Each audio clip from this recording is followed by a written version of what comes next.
That's my baby. That's my baby. We're going at it at 110%. I just want 5 minutes of happiness, please. Just give me 5 minutes. And they scored. They did it. Left.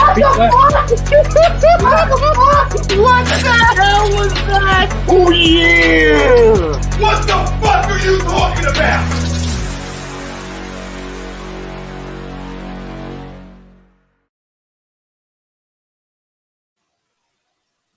What is up, fam? We are back for another episode of the Weekly Roundup. I'm your host, as always, Steve Rochelle, being joined to the left of me, this guy, Mr. Zachary Burr. What is up, fam? How you feeling today? You feeling the weather down there? I hear it's a little rocky down there, brother. Dude, it is storming its ass off right now. Maybe that explains why my internet's driving me crazy. We lost our guest last night because of the storming down there. I guess he's on the first floor, wherever it was. He was getting hit bad. Sitting there showing me a video of just water engulfing his apartment. Well, I don't know. I don't know where he was at. That might have been on the Gulf somewhere or something like that. But yeah, we were getting the effects of Tropical Storm Elsa earlier in the week, like Wednesday or Thursday. This rain, I don't know what this rain is. I think this is just normal. It rains every night during the summer in Florida rain. Yeah, I feel you. But we got a fun one lined up for the fan tonight, man. We got a fun one lined up. We're gonna talk some NBA finals, Suns Bucks. We want to give every the fans' opinion on Chris Paul. You know, the what if what's gonna happen in the next few weeks. Want to see everyone's opinion on that. We're gonna go over that. We're gonna go over the status of the franchises of Philadelphia here. You know, our Flyers, our Phillies, our Eagles. You know, we're gonna address the Sixers too. I'm gonna talk some UFC 264, which is going on. Right now. Make sure you guys are on ESPN over here. Just seen. You found a way to get me into it, Jennifer Steven. Maya and Jessica I go at it, and Jessica was wearing that crimson mask. Make sure you guys are tuning in. It's good. They throwing it down tonight. We found the secret of how to get me to watch MMA. I've just got to bet on the fights, right? Like, so now I got some money on the Forrest Griffin fight. Now you've piqued my interest. Forrest Griffin. Griffin. Oh, man.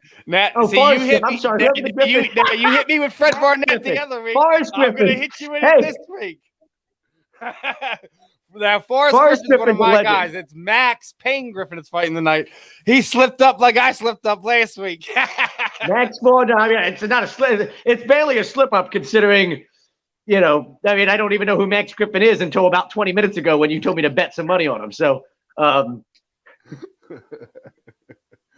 I got you on that one. You should be impressed that I know who Forrest Griffin is. Listen, you know what I mean? I've done that before too. I got love for both of them Griffins, Max and Forrest. Forrest could be on the card, and it would probably still be a good bet to put some money on that man. Okay.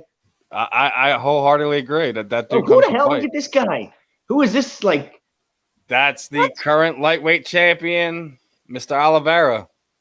Dude, this guy, good Lord. This reminds me of the French dude from Ricky Bobby. Like this. All right, so according to Miss Lauren Murphy, there's two pink suits at cage side, and at least two of them in the crowd itself.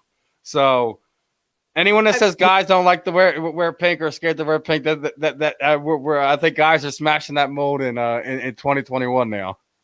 All I know is that dude, the champion, I mean, his confidence level is through the roof. I mean, this dude thinks all types of shit of himself. Yeah. But also, let's also not forget, besides UFC going on right now, we do have a guest tonight. We got BYB Extreme lightweight champion Christy Knuckle Stanley is going to be joining us. We're going to have some fun talking some bare knuckle boxing. She's fighting next weekend right there in Florida. Hopefully, maybe I could talk to Mike and see if we can get you a night off and send you to watch some fighting in the China. I'm umpiring, next weekend, so that would be perfect, right? Where at though? I don't have the car. Remember, you gotta hope that it's somewhere near me. Oh yeah. I think it's at the Hard Rock. At the Hard. Oh, in Tampa. Ooh, I can get there. I'm pretty sure. Here's the problem with that, though, Steven, is like if you give me an excuse to go to the Hard Rock, I'm just going to end up at the poker tables, and I'm probably going to ignore my duties as as a media member for that night. Correspondent for HUD Wait, Radio. I was supposed to do media tonight. Shit. Yeah. Before we get too far along, we got poker to play.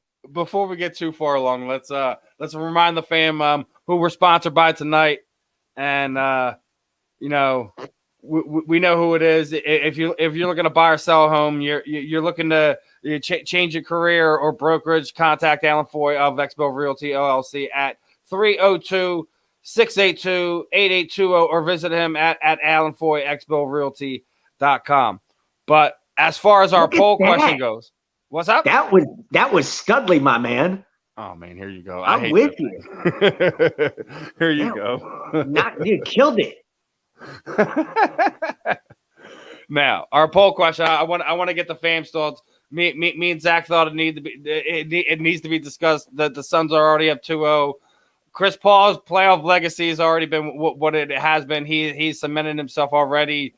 Does a championship make Chris Paul a top 5 point guard all time? Agree to disagree? I'm going to agree to the facts. I already think he's a top 5 at this moment right now. I think with this championship, this could push him, past those Oscar Robertsons, the Jerry rest of the world into that top 3 category. That's just how I feel. If he's able to accomplish the championship this season. I'd like somebody to try to tell me a good reason for why that wouldn't happen. Like who would be in your top 5, 1 through 5 point guard list? Like how is it going on your end? I think we have to start you can do a coin flip between Magic and Steph Curry at the current moment. Okay. If Steph's able to pull like another piece of hardware, you're just gonna have to have him as the best. So Magic and Steph are definitely in your top 5. Yeah, that they're 1, 2. Okay. I said, Isaiah's in there. I watched Magic, so it's really hard. And Steph's body of work right now, it's so hard because it's just what he's done is just kind of changed so many different things. Magic changed things, but in a different way. So it's really like that. The one that's the one that's hard for me. Yeah, I mean, said, you got Oscar Robertson is why where I would have 3. 3. Okay, I like Oscar Robertson. That's a solid 3 there. 4 is probably where you would have Jerry West right now, and 5 is where I have Chris Paul. That's where that's. So where Isaiah Thomas if you're looking at it right now, at like that's where I'm putting it. Isaiah Thomas is not in the Stephen Rochelle top 5 point guard. He's in the top 10. He's in the top 10. Man, some disrespect, some heat being thrown. Why should I give that man any respect? Are you serious? If anything, he should be excluded from the top 10 for some of the Isaiah Thomas, the player, very, very good. Isaiah Thomas, that dude played with all his heart, man. I can't. Isaiah Thomas, the person, kind of a piece of shit. But hey, it's don't let that. That shouldn't be. Barry Bonds is a piece of shit too. That doesn't affect me from saying. That doesn't stop me from saying he's the greatest hitter in the history of baseball. Yeah. Yeah, Jake, but to sit there and say that he's still in the top 10. What is your disagreement with that? That's the one that I think a lot of people would like. Oh wow, that's the surprising name that's off the list. And I think for me, I mean, what's next? Like John Stockton, right around like 7. Like you go Isaiah, maybe Jason Kidd, 8 or 9. We'll talk Steve Nash, Allen Iverson. Yeah, I mean, there's a lot of good names there. For Isaiah, I think the big thing for me with Isaiah, why he's always been in that conversation for me of I got to have him in my top 5. Iverson. Povey will there's going to be a lot of people that say Allen. And the problem with Allen is I guess he's going to hop in real quick. He wants to know our prediction. Is Connor getting knocked out again? I don't know if it's knocked out, but I'll say this much. I'm still on Dustin Poirier still the guy right now until Conor McGregor has shown me anything different than what he's shown us over the past handful of years. I'm not going to back off of that. He has to show me. And it's crazy to sit there and say that Conor McGregor is having to show me, but from what he's shown me the last few years is a guy that I don't know what he's doing inside the cage. So it's Dustin Poirier for me. Knockout, who knows? It could be. I do think, Rob, I do think he gets knocked out. I was telling Stephen off the air. I watched his interview with Stephen A. this morning, and he almost gives me this Mike Tyson after he got out of jail feel about him. Trying to do everything he can at this point to prove to everybody that he's still the baddest man on the planet when we know he's just the guy that isn't. It's over. That's gone. It's done with, and you're just never going to be that guy again. And he's in that stage of his career where he's trying to. I think he knows it, but he's got to still try to prove to everybody else. No, I've still got it. I'm still that guy. No, and all this stuff, and it's all rah stuff to get everybody fired up again, and all the same shit he's done, but now the hands can't back up the mouth the way they used to. Tyson went down that way, right? All the legends, right? That seems to be the way they go down because they don't know when they can't. They know they're done, but they can't admit it. They can't stop themselves, right? How many times did Sugar Ray Leonard retire and come back, right? It's these things with these great fighters that seems to be something about no matter when they're done, they've got to keep trying to come back and prove to the world that they've still got it. He should. If I had his money, I don't even why are you worried about fight game? You know what I mean? Like if anything, get worried about promoting the fight game, right? Become like the Floyd Mayweather of MMA, where you're promoting all these other young fighters coming up and shit. I think that's part of it. Is it not is it hard? Because nobody's ever made the money that Conor's made in MMA before, right? No male fighters ever made from everything that Conor's done, from the way he's marketed himself. Is it almost it's almost like guys going to the octagon feeling like they're fighting for survival, right? They're feeling like they're fighting for everything they've got, whereas he's an accept for life, type of thing. He doesn't need to go in and that. There's no incentive for him to go into the ring and put his body on the line that way, in the octagon, the way he had to 5 or 6 years ago, because now he's a made man. And I feel like the mindset, it would be hard to me if I knew all of a sudden I'm worth $200 million to be oh yeah, time to go fight in the octagon on a Saturday night. Fuck that. Who wants to get in that, get their mind to that standpoint when you really don't have to? Just seems weird to me.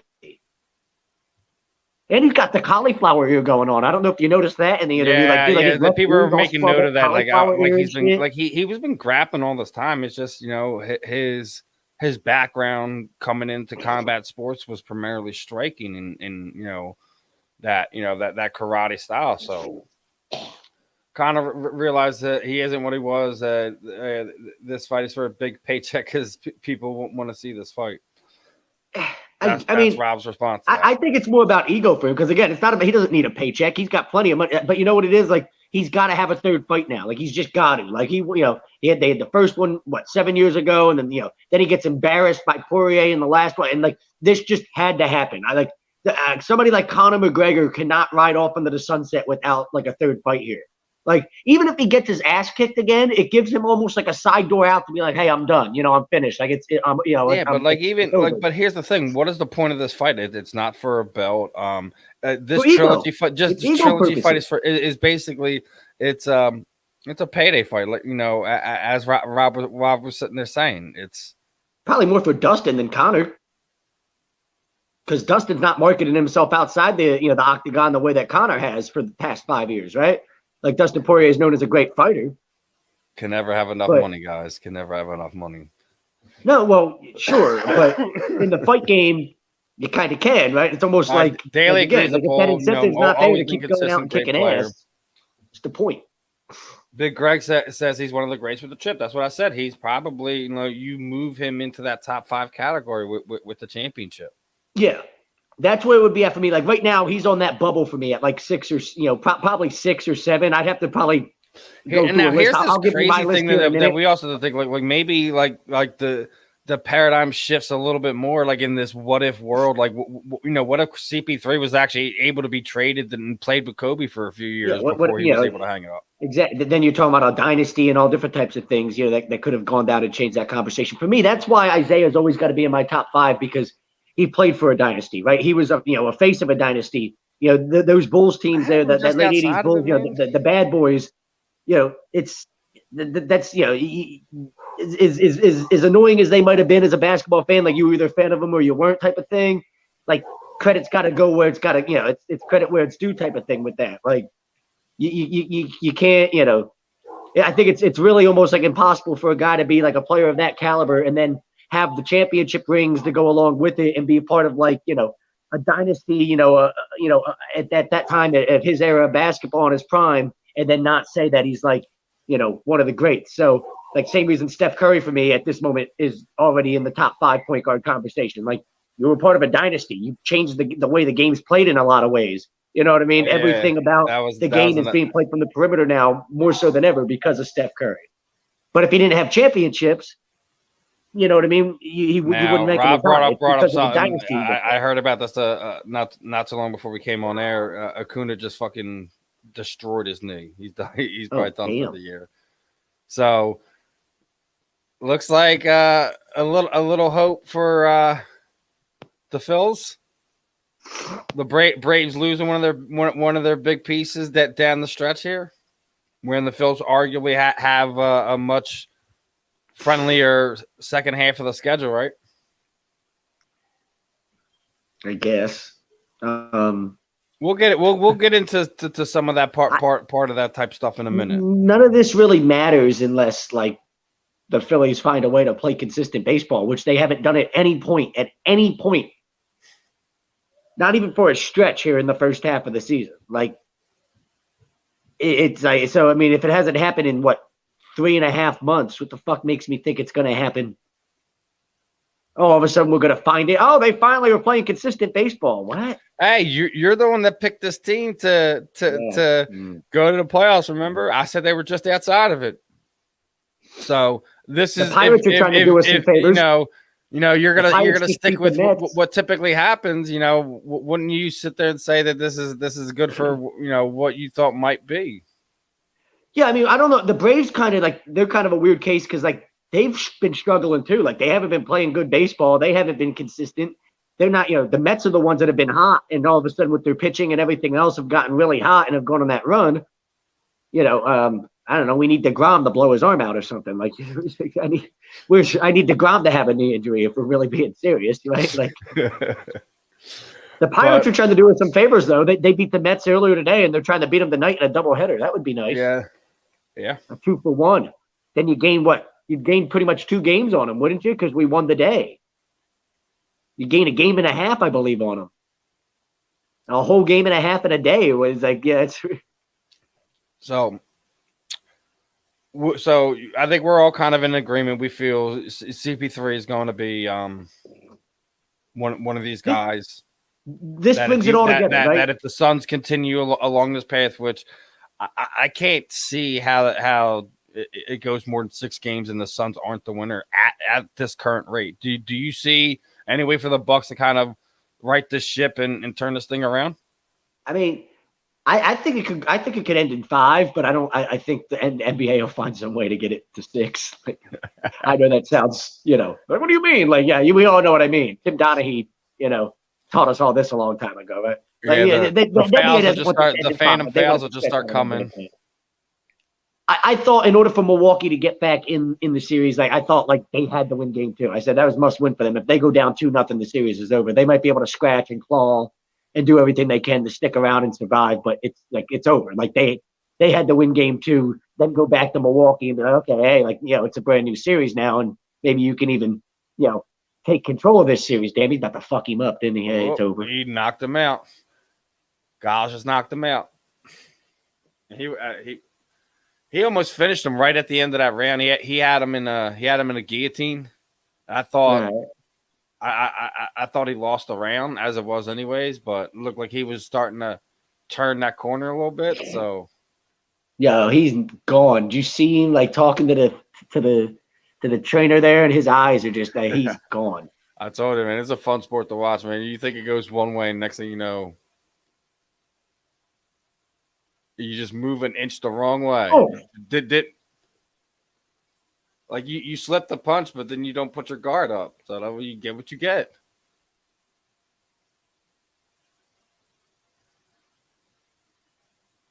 Right on the chin. Night. There's one pink suit, like I said.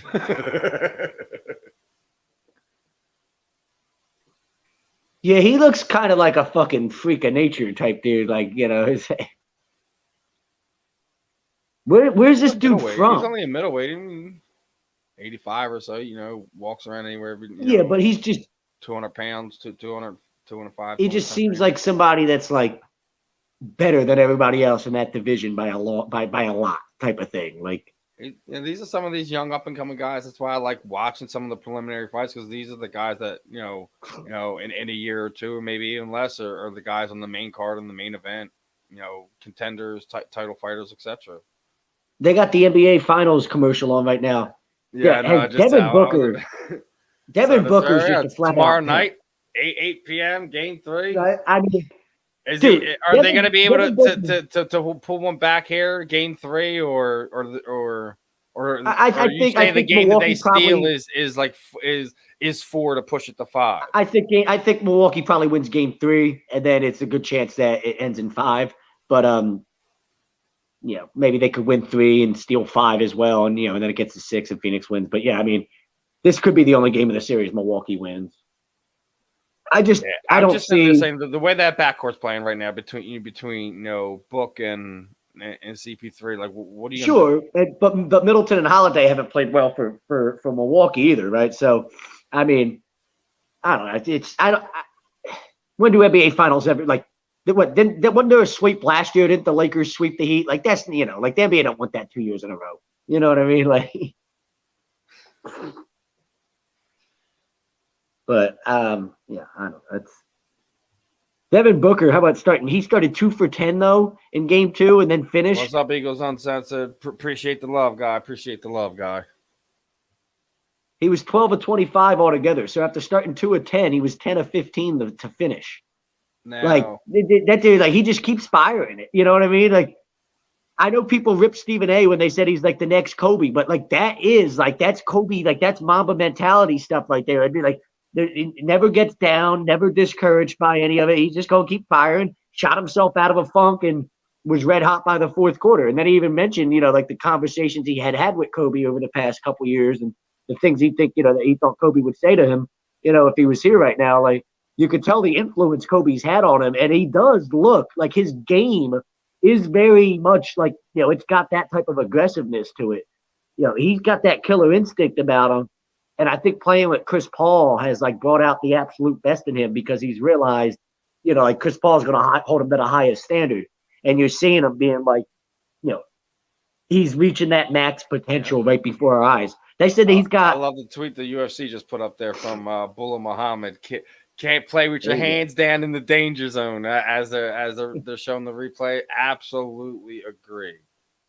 He scored 30 points. And by the way, you're sitting there saying that dude looks above. It's one of the South African guys that they brought over. Okay. So. Okay. Yeah, he's fucking. He looks like a great, long, lanky, the long arms. You know what I mean? He just looks like a guy that's just like, yeah, you're going to be a problem in this division for a long fucking time. Duplessis. 16-2. So, like I said, this is what I said. These are the guys that are going to be your stars in a year or two. Yeah. Some falter, some don't.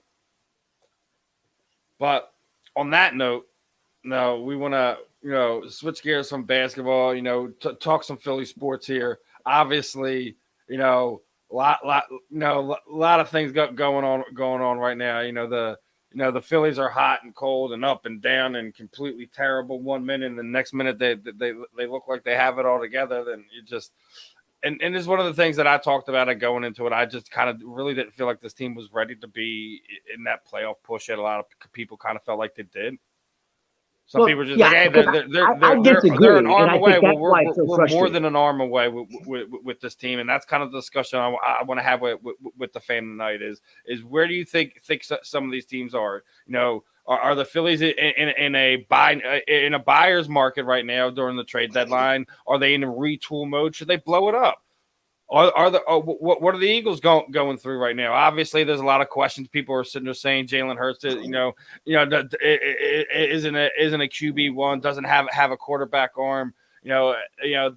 X, Y, and Z. You know, they brought in some weapons for this kid. They made some things happen. On the side of the ball, I think they showed up some things on the offensive line, which I think is kind of more important than anything. Yeah, I still think they still have some things to address defensively. We don't really know, what Miles Sanders in. He looked really good his rookie year. You know, he shows us these flashes. Zach right here, flat out said it multiple times. He doesn't think that he's a 3-down back. So like there's some things that we have to break down and discuss about the Eagles. Hold on, before people have a heart attack. Wait, what? Before people have a heart attack, before somebody like Charles Moranin comes on and loses, and goes crazy and throws a fit. I didn't say I don't think he's a 3-down back. I just said I still think there's questions about whether he's a 3-down back. I think he still has to prove that he's a 3-down back because I don't think he was durable enough last year for me to be comfortable in the idea that he is. He was out of the game way too much late in the football game. With 8-9 minutes to play in the fourth quarter, you're like, where's Miles Sanders at?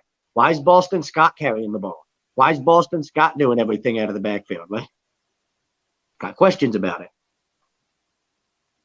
All right, and then we also have the Flyers, which, comes and said we talked about who they were going to protect and who were they going to let go. I thought it was going to be G. It was Voracek. Yeah, they couldn't let G go.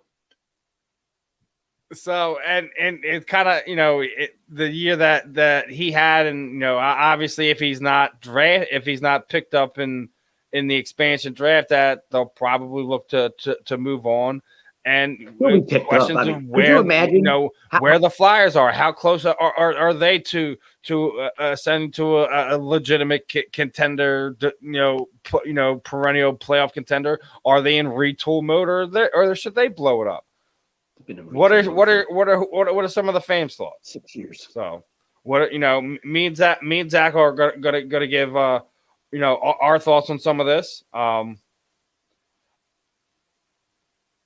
And the Sixers, obviously, me and Zach talked about this before we came on last night. He said the only discussion that we should talk about is that they're retooling a few pieces that obviously they're literally at the bottom of this list and probably should only be discussed as mentioning point here.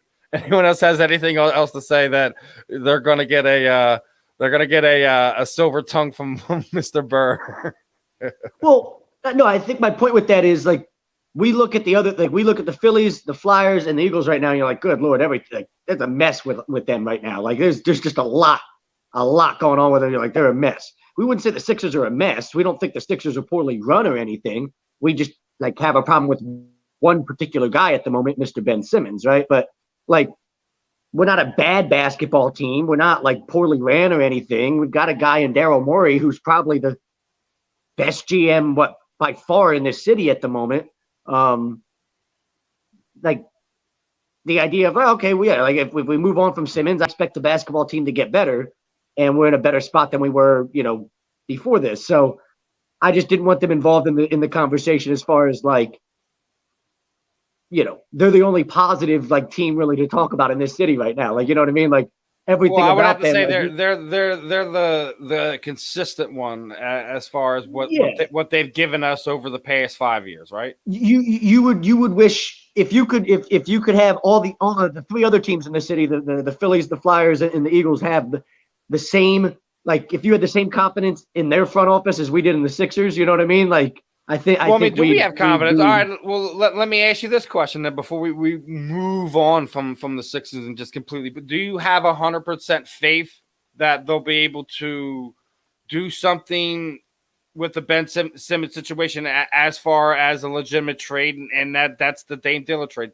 What is your faith that trade happens? I don't know about the Damian Lillard trade, but I mean, I have faith that Daryl Morey's not just going to trade Ben Simmons to trade him. Like, I have faith that if we get, like, you know, I heard the idea of a De'Aaron Fox or whatever, you know, from Sacramento, a guy averaged 25 points a game last year. Like, it sounds like a great, all right, like, I'm happy with that. Like, that could work there. Simmons and something for Fox and a first round pick or something, you know, there's something there. Minnesota, I know people are saying the report came out last night or whatever, that it seems like there's really like an aggressive push by Minnesota right now to try to make a move for Simmons. People don't seem to be happy with what Minnesota has. I mean, if they gave me Edwards, you know, the rookie from last year, their top pick, he's a kid that I think would play really well with Joel Embiid. The only problem with Minnesota is they don't have any first round picks this year. So, like, you need to give me more than just Anthony Edwards, right? Like, I need Edwards. I need, you know, I need quite a bit here in this, you know, and everything that's going on. D'Angelo Russell, I heard, you know, could be the other name. Is that a bad package, Russell and Edwards for Ben Simmons? It's not bad, but it's not what I think I'd like, you know, at this point in time, right? You know, it's not bad. Like, I think people are like dismissing the idea of Minnesota as if they had nothing to offer right away. I think was a little, it's premature. Like, Edwards and Russell and some type of, maybe a couple other role players. There could be something there. You could make something happen. But, you know, I have confidence that if we make a move to trade Ben Simmons, we're going to become a better basketball team. Like, that's the confidence I have in the Sixers front office. I don't think they're just going to pull. I don't think Morey just trades Ben Simmons just because, oh, you know, the fans were being hard and we needed to get him out of here because it was an ugly situation. So we traded him for a case of Yingling. You know, like, it's, you know, like it's not. Like, we're not going to be like sitting last year, like, who are these guys anyway? Like, who are any of these scrubs? Like, if we get something back in return, it's going to be an impact. You know, we'll have some type of impact back in return for Ben Simmons. I have that at least that confidence in a Ben Simmons trade. And wait for the smart ass to come in the comment section about how much of an impact the case of Yingling is. Like, make a big impact with a case of Yingling. All right. UFC main card starts at about just under an hour and a half. Just about, like I said, right as we go off the air. So all you UFC fans, anyone who might be tuning in, you'll be able to check them out afterwards. Again, guys, you know, I'm gonna switch up before I forget it. Let's do a segment read because I keep forgetting to do this. So, you know, I'm gonna be able to actually get it in here today. Going right along some because I am doing a giveaway tonight, so I'm gonna be giving away this bad boy. So somebody catch my attention in the chat. You know, we already got one person. I got my own. Maybe I'll hook him up with the signed jersey. We'll see. Like I said, also I'm running another giveaway. You know, anyone who is using any of our HUD discount codes between Manscaped, Body Check Wellness, or even our premium subscription for YouTube, screenshot it to me, send it to me on any one of the platforms. I'll get you locked in for the monthly giveaway. But this next segment is brought to you by Manscaped. And, you know, you can get 20% off and free shipping with the code HUD at manscaped.com. Unlock your confidence. Always use the right tools for the job with Manscaped. And I've already got my stuff taken care of. Already got to order place them. Actually, I'm gonna get, that's what you meant. Man, the boxes are actually really comfortable. I'm gonna keep throwing that out there, yo. like even if you guys like, hey man, I don't know if I want to put anything like that there. Like, listen, I understand. You can still support us and get something. There's t-shirts. There's other things you can get. There's sprays, there's creams, like for other things. Like I'm pretty sure they got facial hair stuff, if I remember correctly. Listen, there's ways you can support and things like that could help. And also, again, you're going to be entered in the giveaway if you could send me the screenshot of you using that code. You help us out. You help your lady out. Everyone wins. It's a win for all of us, right? I guess. You guess. Stop it. Ladies aren't a fan of the bush anymore? I think that went out with George W. Okay. Is that when it went out? Oh, it sounded funny. I had to throw it out there. All right, so moving on from the Sixers. I guess let's talk some Eagles. It's been we didn't really get a chance to talk some football with Freddie. We didn't get a chance to talk some current Eagles. I know Fred's been a little bit out of the picture. I know he's been enjoying the town down there in Cancun. But we'll get him back on here again and talk some more in the future. But like I said, a lot of people have been taking shots, and media members, former quarterbacks have been taking shots at our quarterback. Mr. Jalen Hurts, he's been taking a lot of criticism, and the quarterback position has been taking a lot of criticism in this city for quite some time. It's not a new thing. That's what every quarterback signs up for. 32 quarterbacks sign up for this pressure. That regardless if it's warranted or unwarranted or not, that's something we're going to break down, and we've been hard on Jalen over the years as well. We've said we feel his ceiling is Tyrod Taylor. We don't feel like that's a bad assessment at this point in time, but that doesn't mean like that's because what he's shown us to this date. That doesn't mean his potential it couldn't beyond that. And Tyrod could have been a much more amazing quarterback if he was able to stay healthy. So people tend to forget that, like thinking it's a complete diss. It's not. If Tyrod was actually been able to healthy most of his career, he probably could have done a little bit more with it and have a little bit more of a recognition around that name. Now, I think they put Jalen in a better situation to succeed this season than they did Carson last season. With weapons around them, they look a lot more healthy, especially if you got Lane and Brooks on that right side. You have Kelsey back there. And then what we already see is a pretty significant good competition there at left tackle. You already have Nate Herberg there. You drafted Dixon in the second round. Shoring up that they look really good and deep at the offensive line, which they were absolutely decimated at the last handful of seasons. There should be no excuses, right? Like, yes, and that's the thing. And I know everyone is extremely hard on this team, extremely hard on the skill position, with the exception of Devontae Smith has been getting all kinds of praise. So, kind of odd that everyone's sitting there, tearing apart the rest of the team when a lot of people felt that this team was a big threat away from being a much better ball club last year. They were a healthier offensive line from being a much better ball club last year. Yes, they still have a lot of deficiencies that we have to talk about on the defense, but do we feel that they really just have to continue to hopefully develop the guys that they have? Some guys continue to improve at a little bit better pace than they thought, or the fans are even hope for. Or are they really in a what's going to happen this season? And we very well might be in the dredges of darkness again for Eagles football. What do you think, Zach? I think I saw the line for wins was over under 6.5, and I think 7's a good number. So that gives you an idea of where, I think this football team's at. Maybe that's a little bit different than when we talked a couple months ago, and I said maybe 5. If Vegas is the number set at 6.5, I find it a little bit hard for us. I don't see us losing less than 6 games, but I don't see us winning much more. So that tells me 6.5. Vegas likes right around that number. They like 7, 6, 5, something like that, right? Like that's kind of what they're expecting us to be.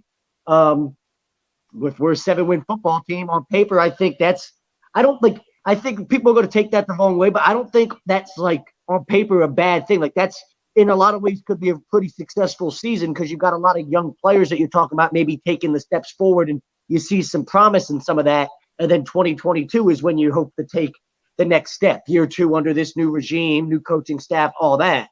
You go from a 7-win team to an 11-win team. We've seen, how many times, that's literally, we saw that with Doug's first year. We saw that with Andy's first year, right? That's that jump that you make in year 2.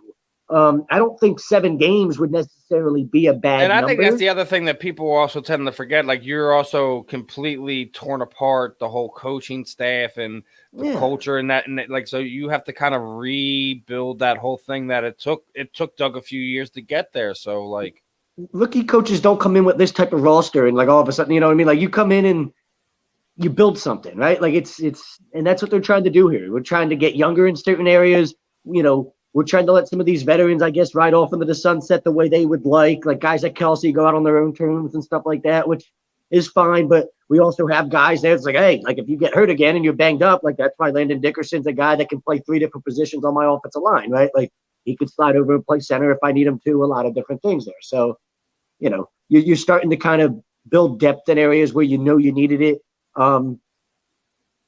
Hopefully you hit on some of these young guys, because that's what you really need to do is you really need to start hitting on some of these young draft picks going forward.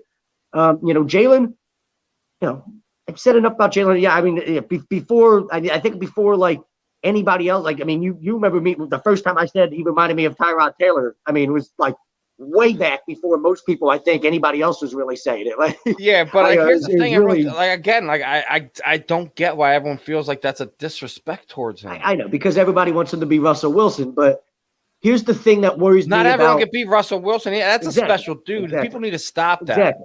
Exactly. Oh, well, I think he's more like Russell Wilson. Like, there's nobody, like, there's a reason why Russell Wilson was the first. Like, the very few guys are 5'11", 215 and play the game that way with that type of success. Like, Russell Wilsons don't come around every day. Like, that's just not a thing. Like, it's just not. And he's definitely not Lamar Jackson. He's not anybody like that, So, what if he can become his own type of player? Like, there's no reason why he couldn't be a good player in this league. But what I see from a talent perspective, I always trust my eyes, and my eyes aren't lying to me with the fact that, he's limited with his ability to make throws, that you need to be able to make at the NFL level. And I don't think he can make all of them at a high enough, rate and consistent enough rate for him to be a successful, NFL quarterback, like, to the point where you're thinking, he's a guy that can go and win you, a championship. He can stick around the league and start for a couple teams and be a guy that's in the league for over a decade, the same way Tyrod Taylor has, and have a really decent career, make a decent career for himself. It's not an insult there, right? But like, I think every time somebody, like, you draft a quarterback, people want him to be a superstar. Not every quarterback's a superstar. Hell, a lot of quarterbacks that get drafted, first, second round, end up out of the league in 5 years, right? So if the dude's still in the league 5 to 10 years from now, like, no matter what he's doing, it's a pretty successful career, right? Like, I don't want people to think it's an insult by me saying that, but what concerns me about what I've heard from, like, his teammates, what do you hear from all of the teammates? Oh, this guy works so hard. It's only that he works so hard, the effort he puts in, yada. You never hear anything about his special ability. Oh, he wows you with it, this, or he wows you with that, or the throws that he makes. It's always about how hard he works and his preparation. And that's great. You need that, but that's not going to help you throw the 12-yard out route, the 15-yard out route that I need you to throw on 3rd and 12 to get me a first down and extend the drive, right? Like, all that preparation and hard work isn't helping you. It does nothing. You either have that arm and the ability to make that throw, or you don't. And I haven't seen the ability to make those consistent throws yet for me to say, yeah, he can be that guy. That's what concerns me about it. I see all these other young quarterbacks and their teammates go, wow, look, how special is this guy? The ability and the talent that this kid has is just, it's exceptional. And you don't hear anybody saying that about Jalen. You just hear how hard of a worker he is and how well he prepares and how much he studies and the great leader that he is. All those things, got all the intangibles. He just doesn't have the ability to play quarterback at the NFL level. Like, great, all those intangibles do, like, what for you if you don't have the arm to make the throws that you need to make at this level? Like, that's my concern with it. But he's a good kid. I'm rooting for him. You know what I mean? Like, all those intangibles are great. Like, now here's the thing. Now, do you feel that both Dan Orlovsky's and Phil Simms' assessments of him are unfair, that he should probably be, a little bit higher than what the national pundits are calling upon him?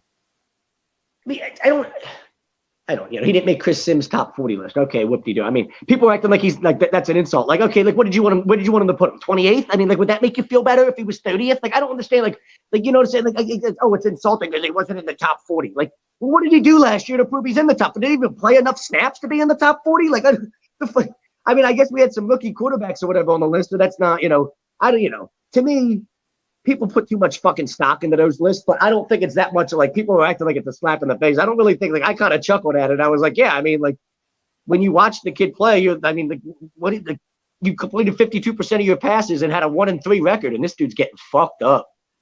He's out.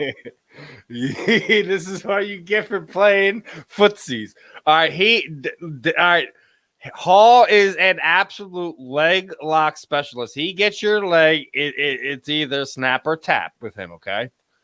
But that's all he really has, and he plays this game with people, right? And as you see, and he's sitting there rolling around doing these weird things, right?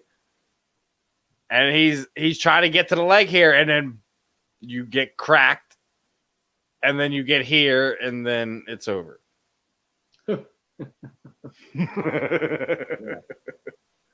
Now, it doesn't mean that he is not absolutely good thing I didn't bet money on him, Steven. Yeah, he's out. Exactly. Oh, if you want to bet on somebody that could submit somebody, you didn't. And then you didn't even mention, look at you, you didn't even mention he's going against this undefeated fucking monster from Turkmenistan or wherever the fuck this guy is from.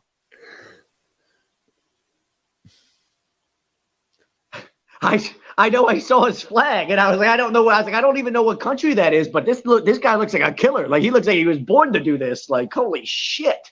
Yeah, a lot of these guys do. Like, listen, like they're basically born on the mat, so to speak. And then they spend a lot of times,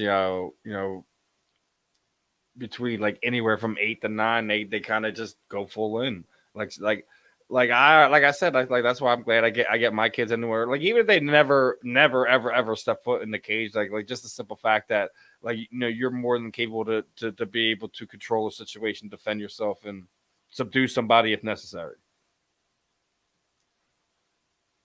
Yeah. A lot of these guys are just so good. Why not? Why not go to see if you're one of the best in the world?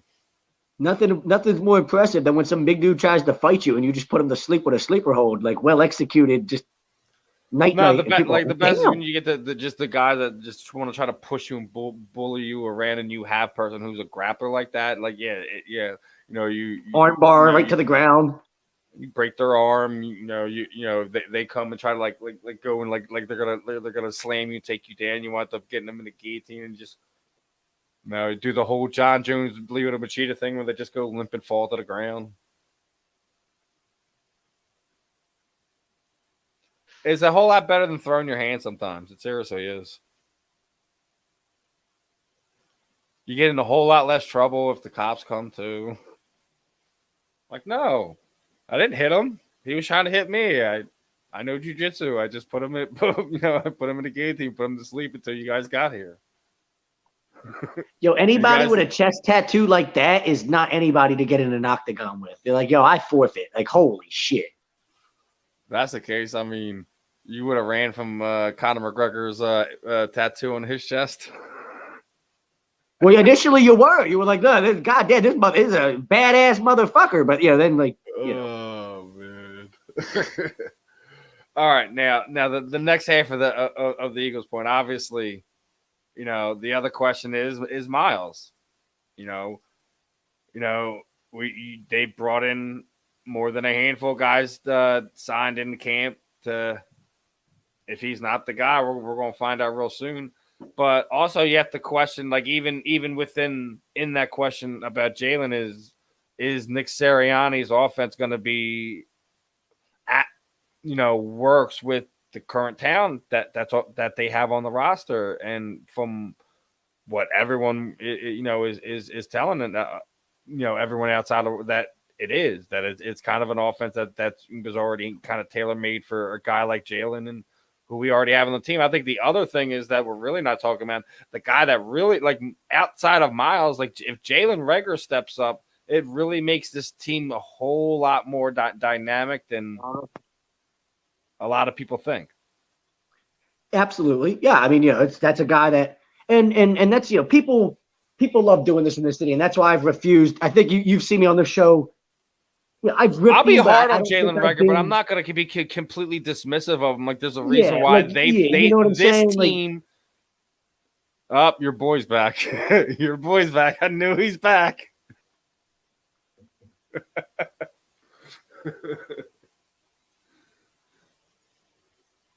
You're never gonna listen. We you missed that part. The whole part of the I think he's trying to troll us at this point. Like, I think he wants to keep reminding us that it's like the guy that keeps coming in and remind me that I said Jalen Reagor reminded me of Steve Smith when I watched him on film, as if he's going to hold that over me forever. Like, that way when the kid is there and he's like, when Jalen Hurts becomes really, really good, I'm going to now I can hold this against you forever. He's holding your receipt for you. Steve's holding the receipt for you, Zach. I guess, Listen, Steve, whatever. Again, at least I'm not afraid to sit there. It's not a diss, man. It's not a diss. You know, I watched the tape. I used my eyes. Like, that's what the guy reminds me of. You know, and Jalen, and back to the Jalen Rager point, like people are like after 1 year, right? Like I think people have been turned on because we've like been found by guys like JJ Ortega-Whiteside and shit like that. But you know, like how many like receivers step in year one? Like the idea that like Justin Jefferson stepping in and doing what he did in Minnesota is unreal. And yeah, great. It would have been nice to have that here. We didn't have it. Oh well. You know what I mean? But like, you know how many receivers it takes them till year 2 or 3 to figure it all out, and then finally, boom, it all clicks, and now they're that explosive electric player that you always thought they could be or were always hoping they could be.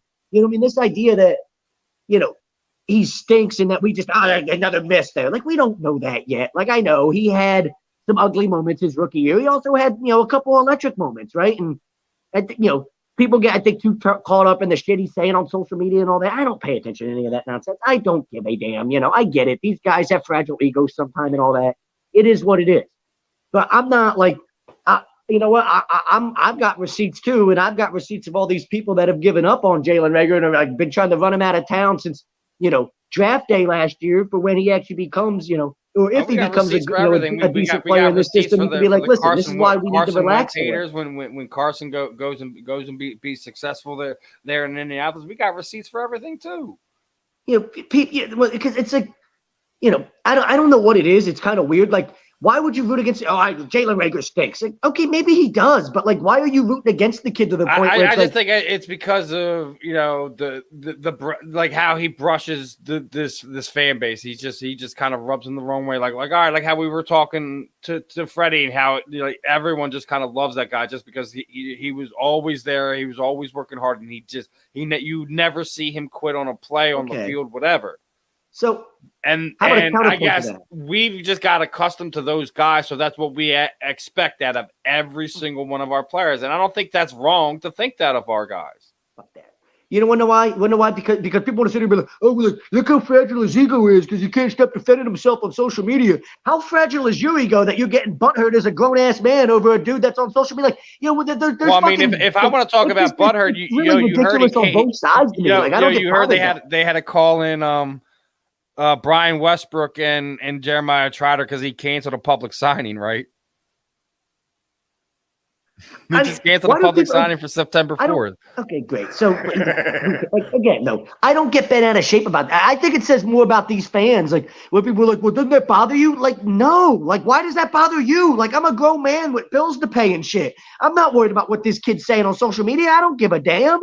Like, why are we over here worried about this? I mean, we have to also admit that there's pockets of this fan base that are absolutely insufferable on social media, off social media, and everything in between. Fucking sit there and they go and troll these dudes. You know what I mean? They just sit there and troll these fucking athletes, and they find their account that they do nothing but harass them for weeks at a time. And then when like players snap back on them and shit on social media, they want to act like they're out of line and inappropriate. You just need to worry about playing football. Like, how about you like? Don't like be a dumbass and harass like an athlete on social media for 2 weeks. Like, it's all silly to me. Like, I don't get bent out of shape about this shit. I don't, but it's just, you know, unfortunately, nonsense inside the fan base that we have to consistently deal with, unfortunately. I mean, is it not silly? Like, do you not like see what I'm saying? Like, I think it's silly for people in our fan base to get bent out of shape. We just heard out of Danny Green's mouth was utterly ridiculous. Great. Of course it's utterly ridiculous. You wanna know why it is? Because these guys are fucking millionaire athletes that live in their own fucking world. They're in their own little entitled bubble. Right? And we don't and after all this time, we still haven't figured that out. It's like Hollywood. They live in their own world with their own set of morals and their own set of rules. And it's their own elite bubble that they live in. They don't understand real people's lives, and they won't, and they never will. And I don't know why we sit here and continue to get bent out of shape about that. Like, we've known that forever, and how long? Like, these are athletes that are never going to understand the struggle that most of us go through because they've just been out of touch with it for so long, right? But I think, like, maybe that's why I don't get bent out of shape about it. Like, I've just accepted the fact that, yeah, like, exactly, like, that's how athletes act. Like, well, he's acting like an entitled piece of shit. Yeah, well, that's because how most of them act now. Yeah, they are entitled pieces of shit. He's got a cook and a maid and and a nanny that takes care of his kids. Like, yeah, of course. Like, I just laugh at it. Like, yeah, Danny Green, look how funny that is. This guy, he don't get it, does he? Like, and I just laugh it off. I don't let it bother me. Listen, everyone gets, like, some of them maybe Some of them aren't. So a lot of celebrities, fans, etc., aren't really that way. So, oh man, the majority of them are, and then you always have the few that aren't, that stand out, and you're like, wow, how awesome is this person? He just seems like a real down to earth, normal person. But then it turns out that the guys that we thought were those guys in Hollywood and those actors for 20 or 30 years, and then we get news and shit happens, and you're like, oh my God, this guy's been a piece of shit this entire time, and I didn't even know it, sort of thing. So, and that happens in sports too, where you think somebody's a great person and such a great role model, and then they turn out to be the biggest piece of shit you've ever met. Darren Sharper wins Man of the Year award and then gets caught like drugging and raping women, shit like that, right? What a good dude. No, he's not. He's been raping women all around the country for the past 5 years. The Bill Cosby of the NFL. Holy hell. And then Steve's over here talking about your other favorite. See, this guy just thinks, that's to say. See how much of a fucking troll this guy is. He's such this dude. He's just like, you know what I mean? What do you think? I'm going to go on some Tim Tebow rant or something, Steve? Like, get the fuck out of here, this guy. Oh no, I forgot to show you this one too. Oh yeah, I saw that one. Check the tape from. I mean, maybe he is, but Riley Cooper was a great blocking wideout too. Like good. Like, what seems to be a common trend with all these wideouts that are great blockers is none of them know how to catch a football or anything else. Like, he's such a great blocker, yeah, but he can't run routes or catch a football or like get separation from defensive backs. I feel like we're in the movie Necessary Roughness, and we have to keep throwing the ball to Featherstone. Featherstone can't catch the ball, but he runs like a 4.2 40. It's like the guy in The Replacements where they just throw stickum on his hands. They took the dude that took out of jail or whatever it was, right?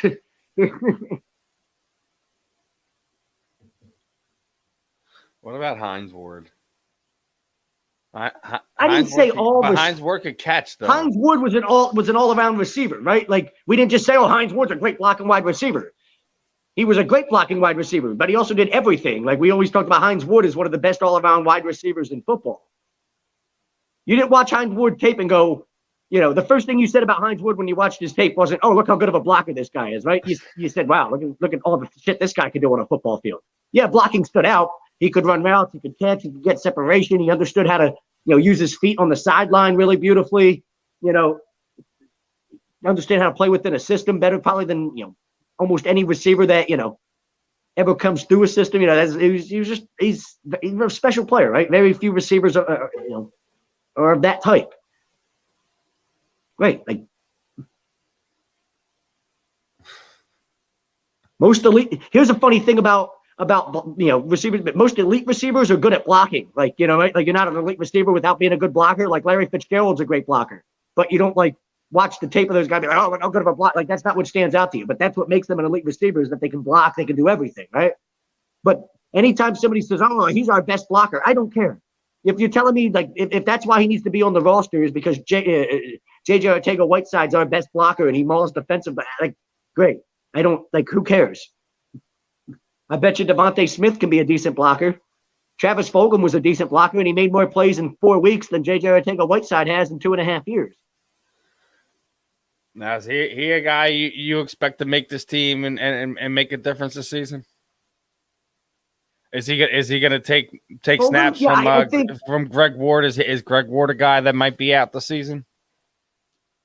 I think Ward's probably your fourth receiver at best, because I think ideally what they want is Smith is going to be on one side. You're probably going to have Fulgham on the other because he's just built that way. And then you might want to play Rager in the slot as much as you can, but you're going to move him all around the field too.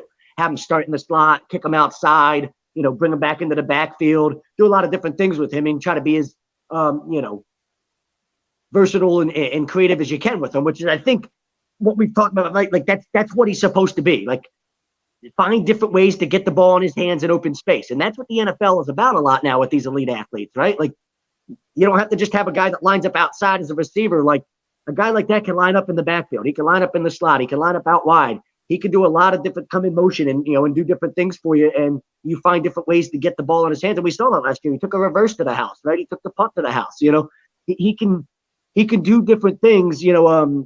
with his explosive athleticism, but you've also got to scheme it correctly and all that. And I think that was one thing we complained about Doug is he doesn't scheme anything, for anybody.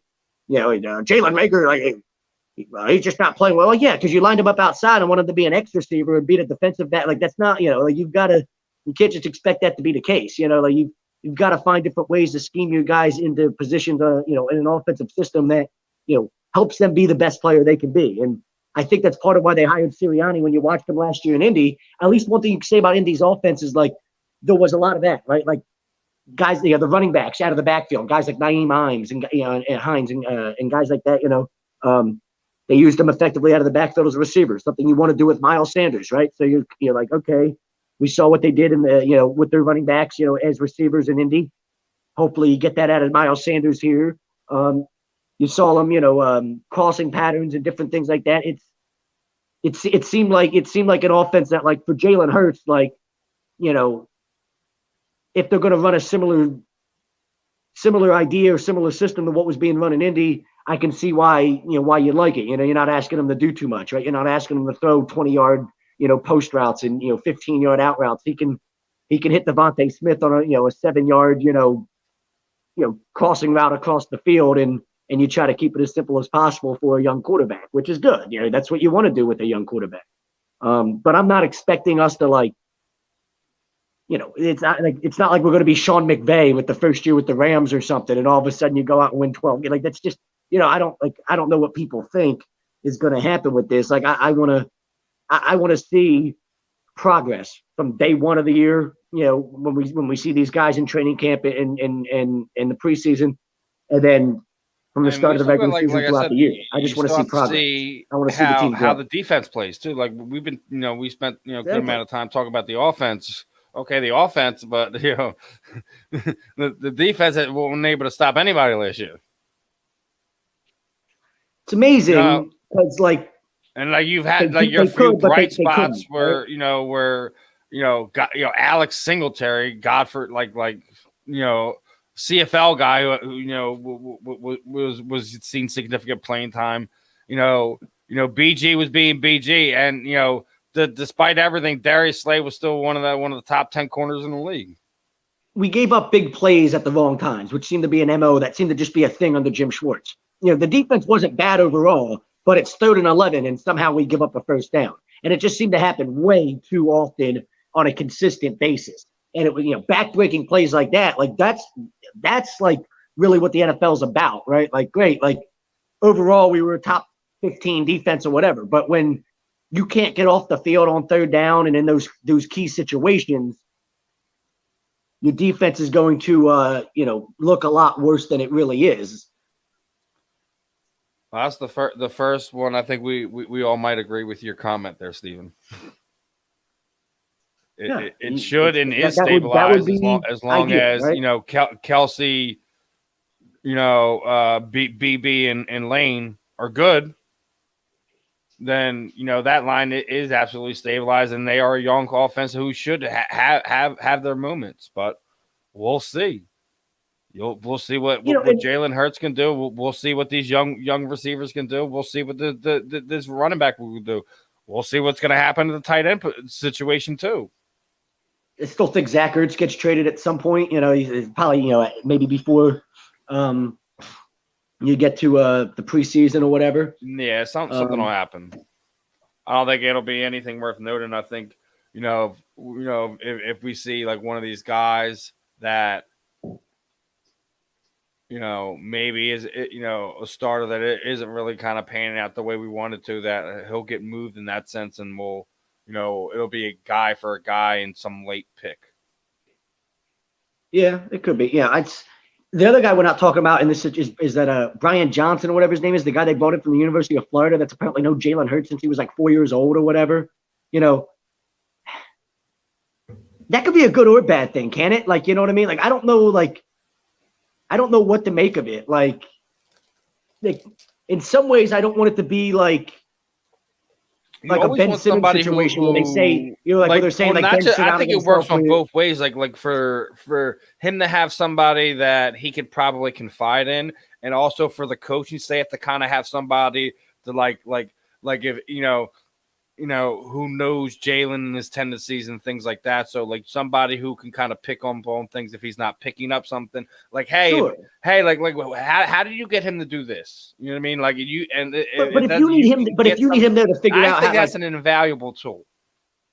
Maybe, but if you need a guy there to be like, whoa, what? Like, how do we get Jalen to listen to her? How do we get Jalen to like? I don't know. Like to me, it's almost like they like the idea of that relationship there. But what scares me about it is it's almost like a parent that tries to be too much of their kid's friend instead of being the parent. Like what concerns me about it is if he's going to come in and not. Would you expect anything less? They're pandering to the quarterback because because we completely destroyed the situation with Carson because you got rid of the guy that he wanted.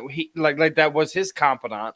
So you're trying to pander to that situation, which is kind of what the Eagles are kind of already doing in a sense by bringing a guy like Sirianni in the first place, and then you do it even more by giving him like kind of a confidant too. That's just my thought.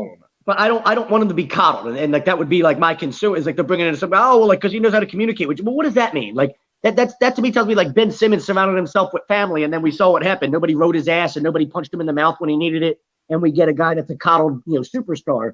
Not that Jalen's going to have that, like, from everything we hear, he's a hard worker. He doesn't need any of that extra motivation, but what is that relationship? I need to see that relationship with my own eyes to know, like, what type of, like, impact that's going to have. It's just because to me, like, that could be really bad. Like, sometimes having somebody that's that close to a player involved with everything just isn't good. You know what I mean? Like, sometimes you don't, like, oh, he's known him since he's 4 years old. Yeah, maybe he needs to stay as far away from the situation that is possible. Like, you know what I mean? Like that really is something that can. It's like when you've got a kid that's a really good player and you hire somebody else to coach him because you're like, it's just that relationship, that dynamic doesn't work. Like me trying to coach my kid won't work as well as is somebody else coaching him. Like it almost seems like from like the way I was reading it, it's almost like he's like an uncle type of figure in Jalen's life, like known him since he was 4 and like older brother uncle type figure there, which can be good or it can be bad, right? Like I need to see that and how it all plays out. I want to see him smack Jalen upside the head a couple times next year if Jalen makes a boneheaded play, and I want to see that like smack, like right upside Jalen's head. You're like, oh yeah, okay, good. That's a good thing. There, he's not caught. You want to see somebody like get up in him and give him a little bark. You know what I mean? Like, absolutely, yeah, absolutely. Because I need to see that with this coaching staff in general because I don't think you saw that enough with Doug Peterson's staff. He was, let's go get ice cream. Like, no, can you like get up in somebody's face and like throw the ice cream at him, like smack him across the face with the ice cream? Like, I need to see a little bit of that fire. I need to see somebody like not afraid to like get on a player and tell them how the fuck it is. You know what I mean? And what they need to do better.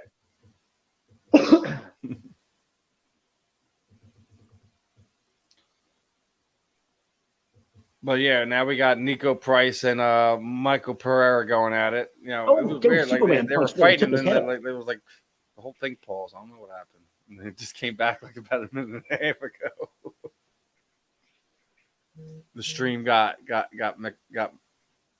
interrupted. And you notice Manscaped's a cage side sponsor for the UFC too, right? I did see that. Yeah, dude, his nose is busted. Yeah, they were in exchange along the cage and he got clipped. Busted. It looked like a knee strike to the nose. Wasn't it a knee strike that got him? Yeah, so when they were in the clinch, he got clipped. I thought when they were in the clinch, he tried to knee strike him. Yeah, that's what I mean. He was in that tie clinch. They were in the clinch and he got clipped. Oh, they're both bleeding from the nose. I can't really see Pereira's face from here. I know. Oh, what the fuck was that?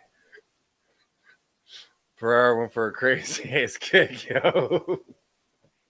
Does that even have a name? Like, what the hell was that thing? I forget what they call it.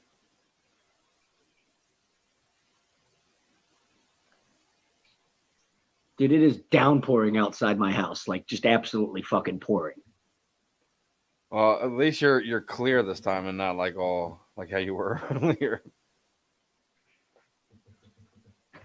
But as we are into the second the second hour of the show, wanted to remind all the fam to head over to YouTube and check out the ATD membership. That's $9.99 a month. Perks include appearances on show, member only stream, shout outs, and weekly sports pick from the Money Pot Podcast. Make sure you guys are hitting that $9.99 subscription. Remember, like I said, anyone who is subscribed shoots me a screenshot. Like I said, we're going to be doing a giveaway. Anyone who's taking care of either the premium subscription or our A2D codes. I got you guys this month. We taking care of y'all.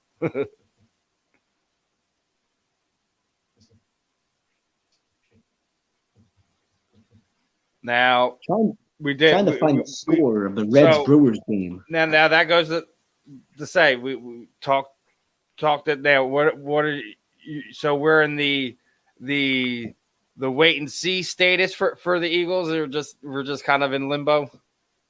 I think it's a transition year. Yeah, I mean, I think best case, like what you're looking for is progress throughout the year, where you look like a team that's building a foundation. Thunder. That's that old wrestling move.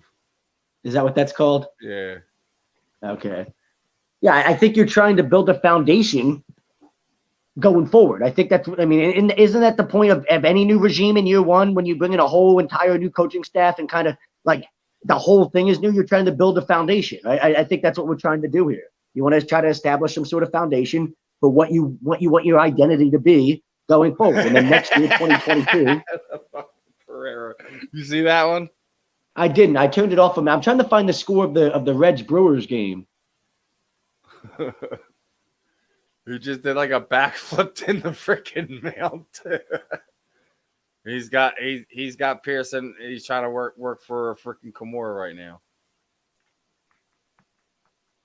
He's at the arm isolated. He's in mount. I mean, he's in a good position to get it.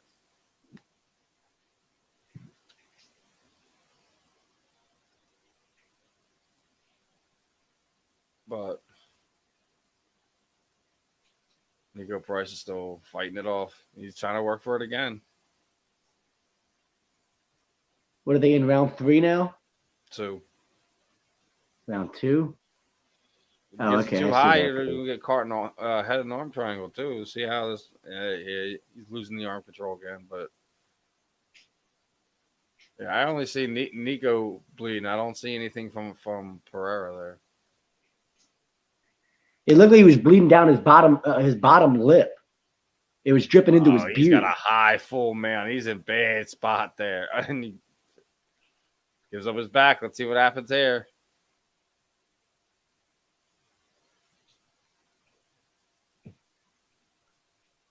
It looks like he's got a body triangle trying to hold the position.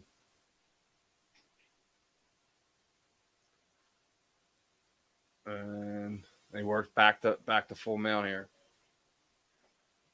Just raining it down.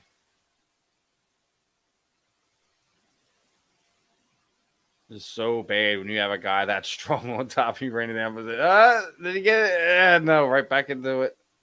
Looks like he's back into a neutral position here. Here you go. This is the over-under with the back control. What's up? It's a very compromising position. Ow! Oh, he's going to snap his ankle. Going for a heel hook, but I don't think he's got anything. Nope. Back under the feet. But see that's why you go for the submission, because then you get in a position where you can get back to your feet now. You telling me you can't see blood on Pereira's face? Just when you get back to the angle. Oh, just maybe it's his facial hair. He's hiding that blood well.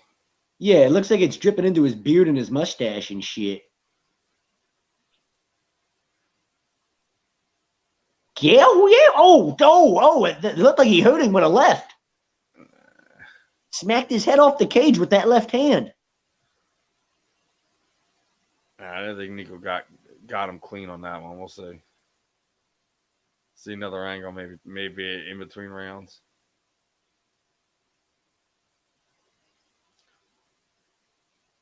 Another nice knee to the gut.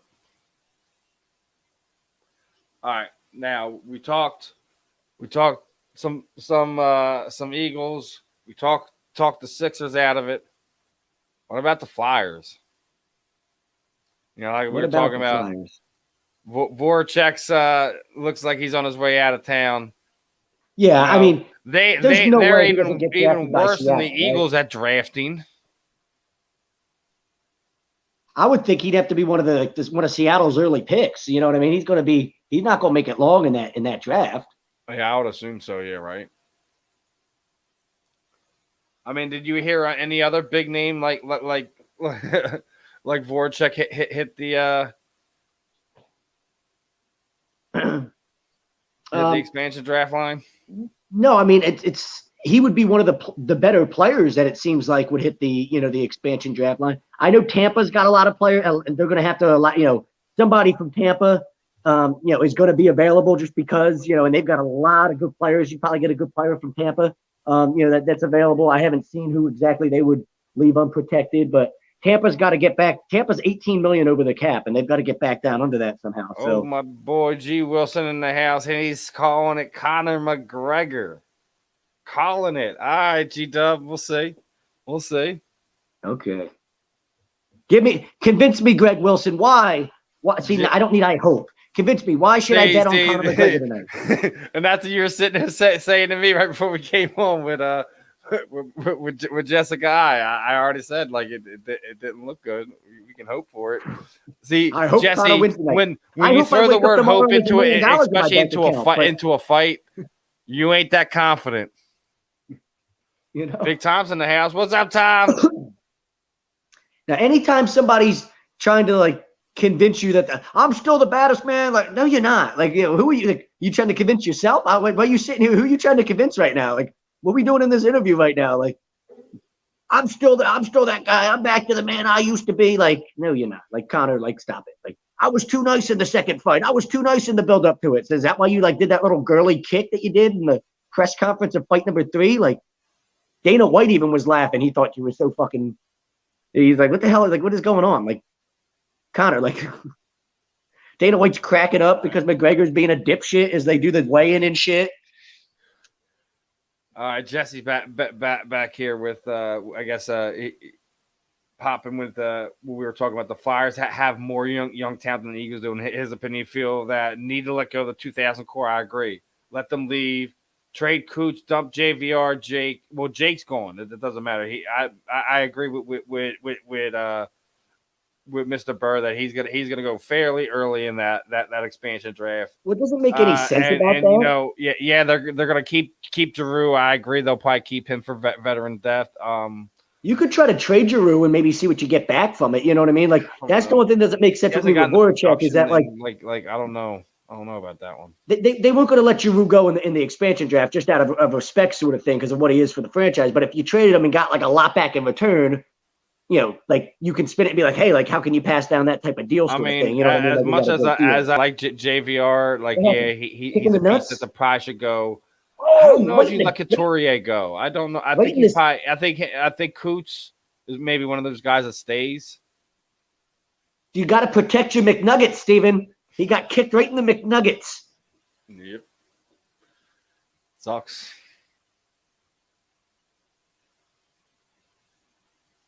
Yo, can they disqualify Pereira for that? I mean, if it's intentional and it's repetitive. It wasn't intentional, but. So what happens if he's I can't continue sort of thing? It'd be a no contest? It's either DQ or at this point in time, it goes. They would render a judge's decision on getting how kicked in the nuts pissed him off until that point. Now, early in the fight, if it's like I said, if it's something intentional, they would have DQ'd. They would have DQ'd Pereira. This Pereira guy is something else, man. Good Lord. Yeah, he's fun to watch. Yeah, Jesse's back. Giroux would have to waive his no trade clause. He's a rare breed of Philly captain who want to play his whole career here openly. Yeah, it is. Just about every other one of them wanted out of town. Just about every other one of them. That's fine. I mean, Pronger.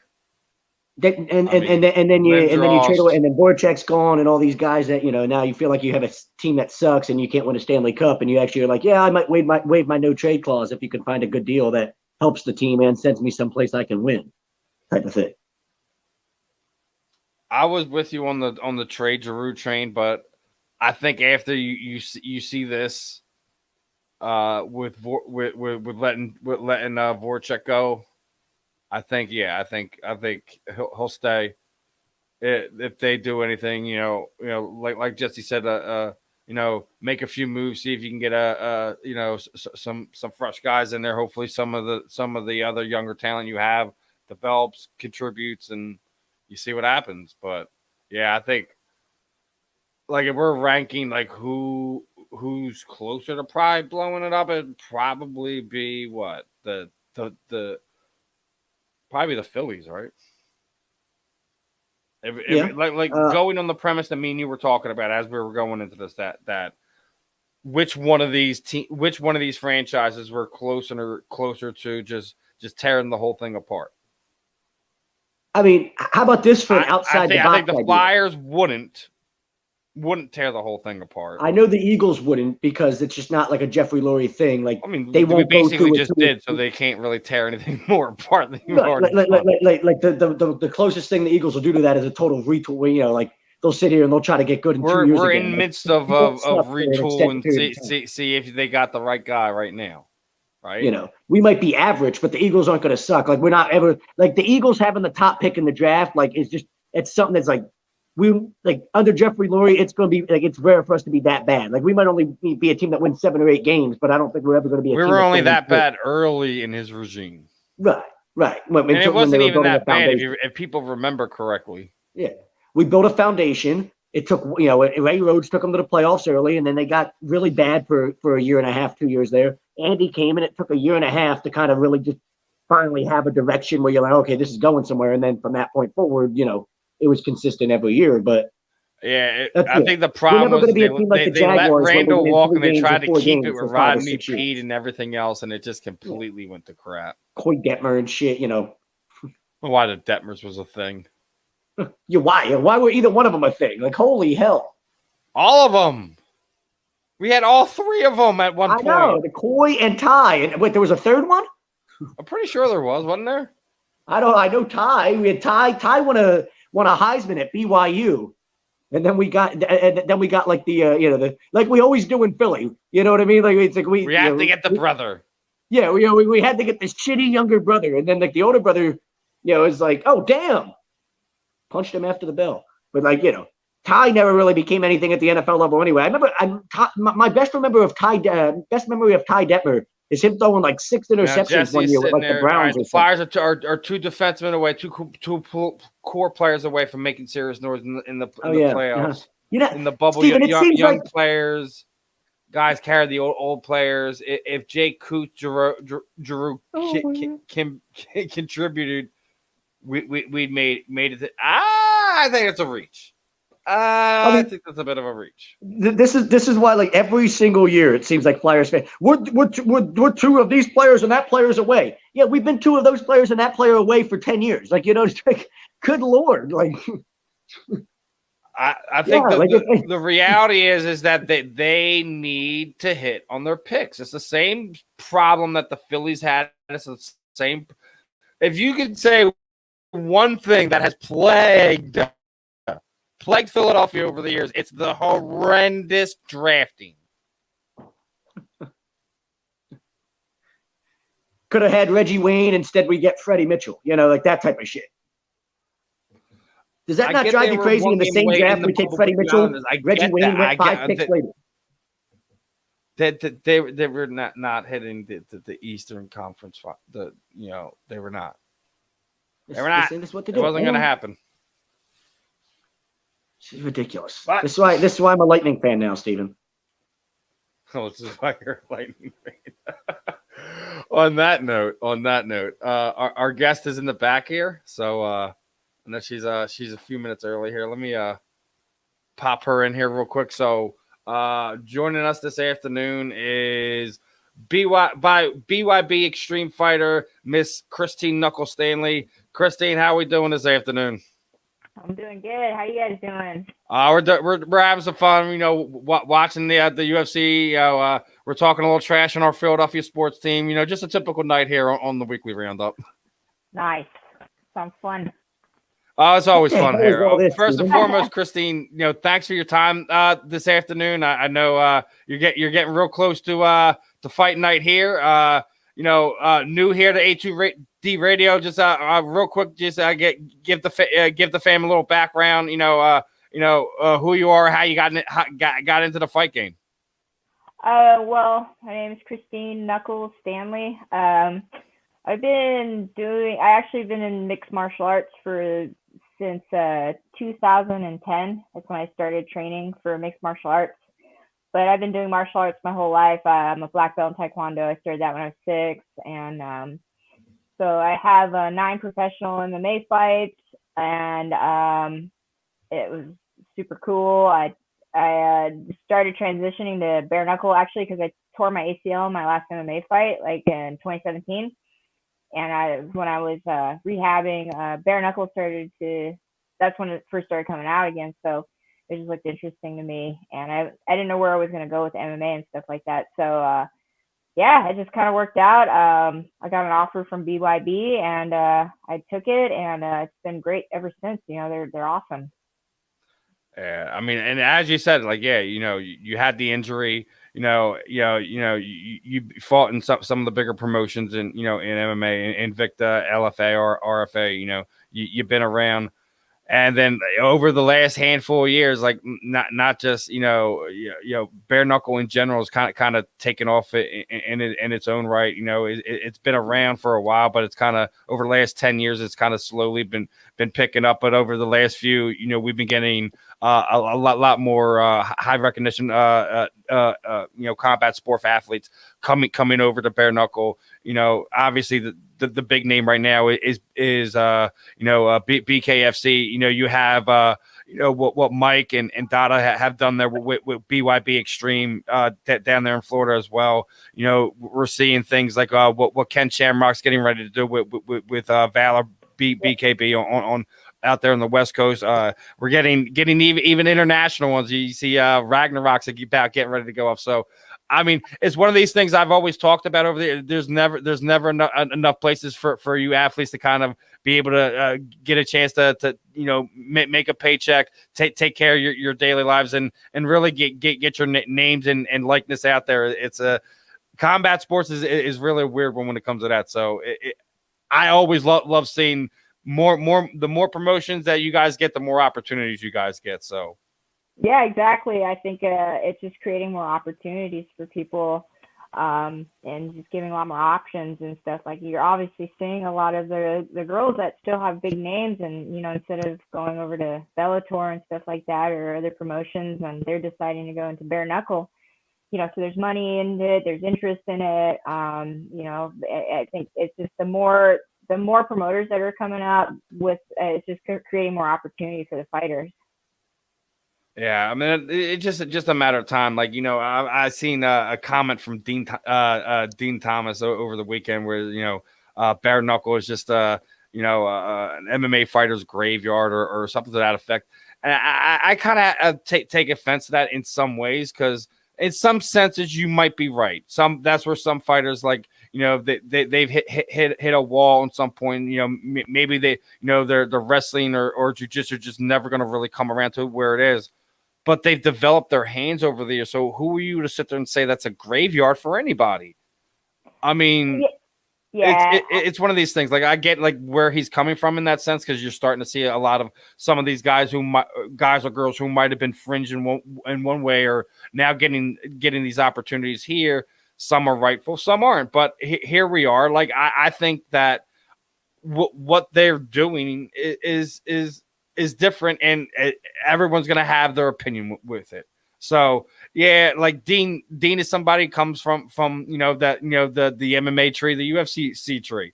You're going to feel some type of way about it. I get it, but I love what bare knuckle in general, the outlet it's giving. And like I said, for somebody like you, like you blew your knee, and it's something you always had your hand. So it's like, who's somebody like if he was sitting there directing that towards you, who was him to sit there to say that to you? I had an injury. That's why I concentrated on my hands the last few years. Sorry you didn't like my decision. That's not like it's one of these things. Like I guess in combat sports, we're all gonna have our opinions when it comes to that. I guess. Yeah, of course. I mean, I think it's just lack of understanding. I think it's just still brand new. I wasn't sure about it when it first came out because I'm like, oh, what's this? It's kind of wild, bare knuckle boxing and stuff like that. But, I kept an open mind, and there's a lot of different reasons why I think it's really good for people. I mean, if you think about MMA when it first started out, people called it human cockfighting. I think some people still do it, and they're just saying like it was just people who can't box, and it's just this and that. So there's still hate with it. They think that, but there's a lot of art to it. Obviously, it's a very difficult sport, and people are starting to appreciate it now. It took some time to build up, but when it's in its back in the heyday when it was still coming up, it was pretty raw and still pretty crazy. You just had to like work out some kinks and stuff like that. And I think that with bare knuckle, it's kind of the same thing. I mean, it's just a fight like anything else.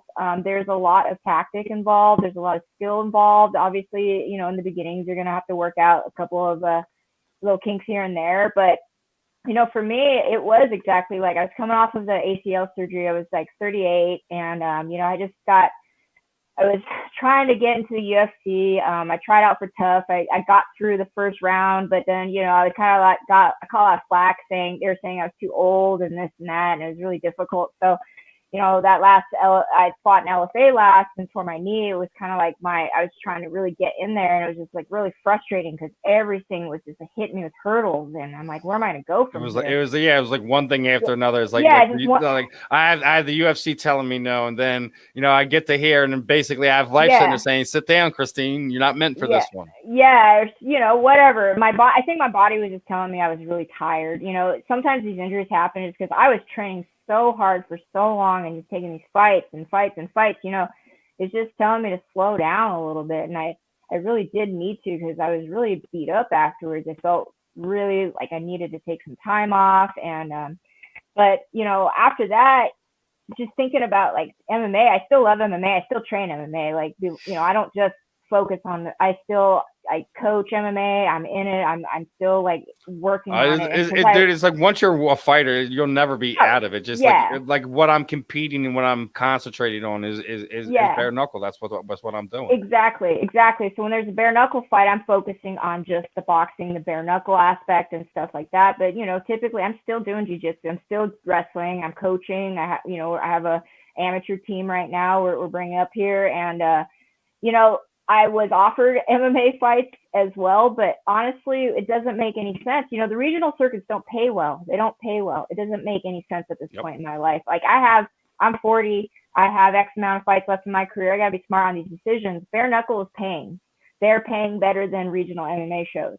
So why would I be silly and take an MMA fight, which is going to be a tougher fight to train for? Because, I got to focus on all these different areas and get paid like really terrible money to do it, and it's still a fight at the end of the day. So it just makes more sense to do bare knuckle. I mean, obviously if the money was right, I would still do MMA, but hey, bare knuckles where it's at right now, and I get to fight for a title. I'm fighting for a promotion that's amazing to their fighters. I've just never worked with such a great promotion before. I mean, they're just wonderful to me. So I feel really good about this, and I'm really glad I took a chance on this. It's working out really well.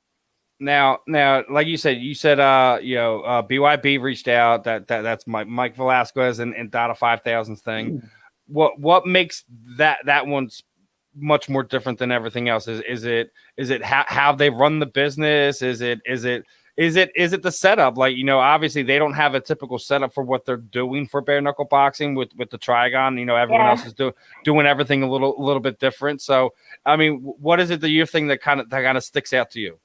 Well, for me at first, we were trying to, this is like when it was just BKFC was the first one, right? And yes. I was interested in that, but then that was when that World BKFF one, the one that ended up, the one that went under, yeah, that was the other one. It's funny you bring that one up because the guy that put that one under was trying to leech on to Dave, and the whole thing just blew up in his face again. It was hilarious. Yes, exactly. And so those were the two at the point. We were in negotiations to trying to figure that out until we saw, I was still recovering at that time. I was still like not cleared to go full training. I was like, oh my gosh, I want to get in so badly, but I'm just sidelined right now. And, they went under, and then, realistically, I got an offer from BYB at first, and I was like, oh, it's Dada's, and it's in a triangle, and I don't care. I'll fight. I'm like, if anyone knows me, I'm just one of those fighters that's like, what's the name? Who am I fighting? Where am I fighting? Like, I don't care, I just do it. And so I just, the pay was pretty good. I mean, really decent for a first fight back. They had a bonus, like knockout bonus and all this stuff. I'm like, this is pretty decent for me coming off of an injury, man. I'm not expecting to fight for some real crap money for regional shows. So went out there, Wyoming was their first one that was for bare knuckle. And that was originally in the cage, the triangle cage, which is wild to me. It was a lot of fun. But what really stood out to me when I got there was, they were just really professional. They took care of everything really well. I mean, it was just a high level show as far as production. I've fought up for a lot of promotions before. So, and, also Mike Vasquez, he's awesome. He was one of the only promoters that ever come up and like introduced himself to me and shook my hand and like spoke to me like I was a person and stuff like that. So that really stood out to me as well as far as first impressions went. He was just really cool. Dada was super cool. They're just really awesome people. And, I worked for some promotions where they just kind of like, you're just another fighter. You're just, oh, who are you and this and that. So, I mean, it goes a long way. Just like it's different when somebody treats you like not just like a person, but like family, and just gives you the basic common courtesy you should get when you're working, not just for somebody, but with somebody, just saying hi to me and just going out of your way to like introduce yourself is just like means a lot to me, like that's pretty cool. And so I just appreciate they did everything that they said they were going to do when I won that fight.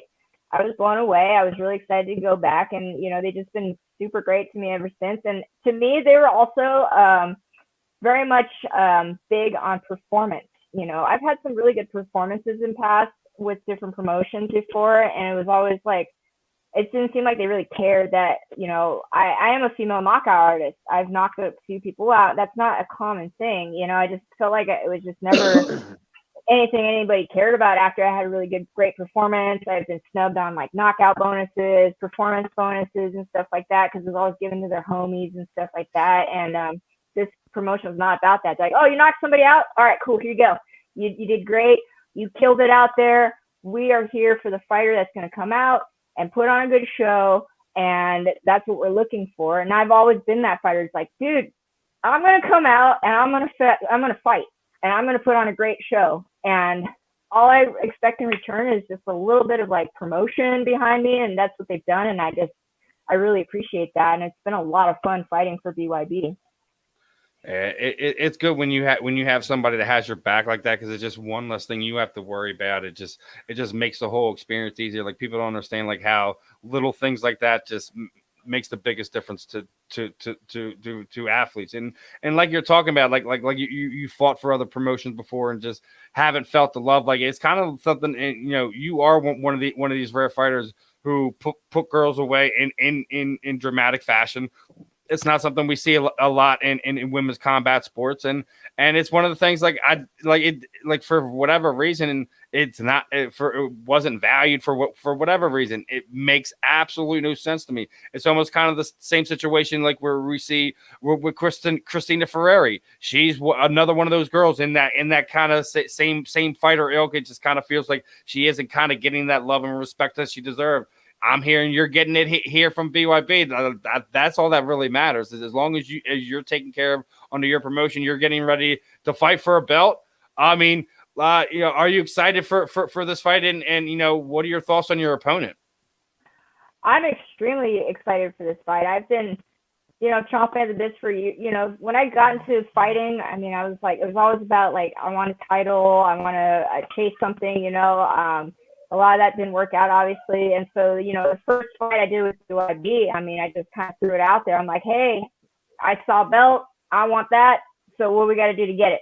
And just called for it. And, they were like, oh, they love that stuff. So I'm really excited that it came into fruition. I just needed to show up. I needed to show them that I can fight and I can, put my money where my mouth is basically. And as far as like what the opponent goes, I got a lot of respect for her. I think she's going to be very tough. There's been a lot of problems getting me fights, to be honest. With it's been a tough go for the matchmaker. So he's awesome, but we've had a lot of no's going down the line. Just tons of turning down. That's why it's taken so long because last year we were supposed to do it, but COVID hit.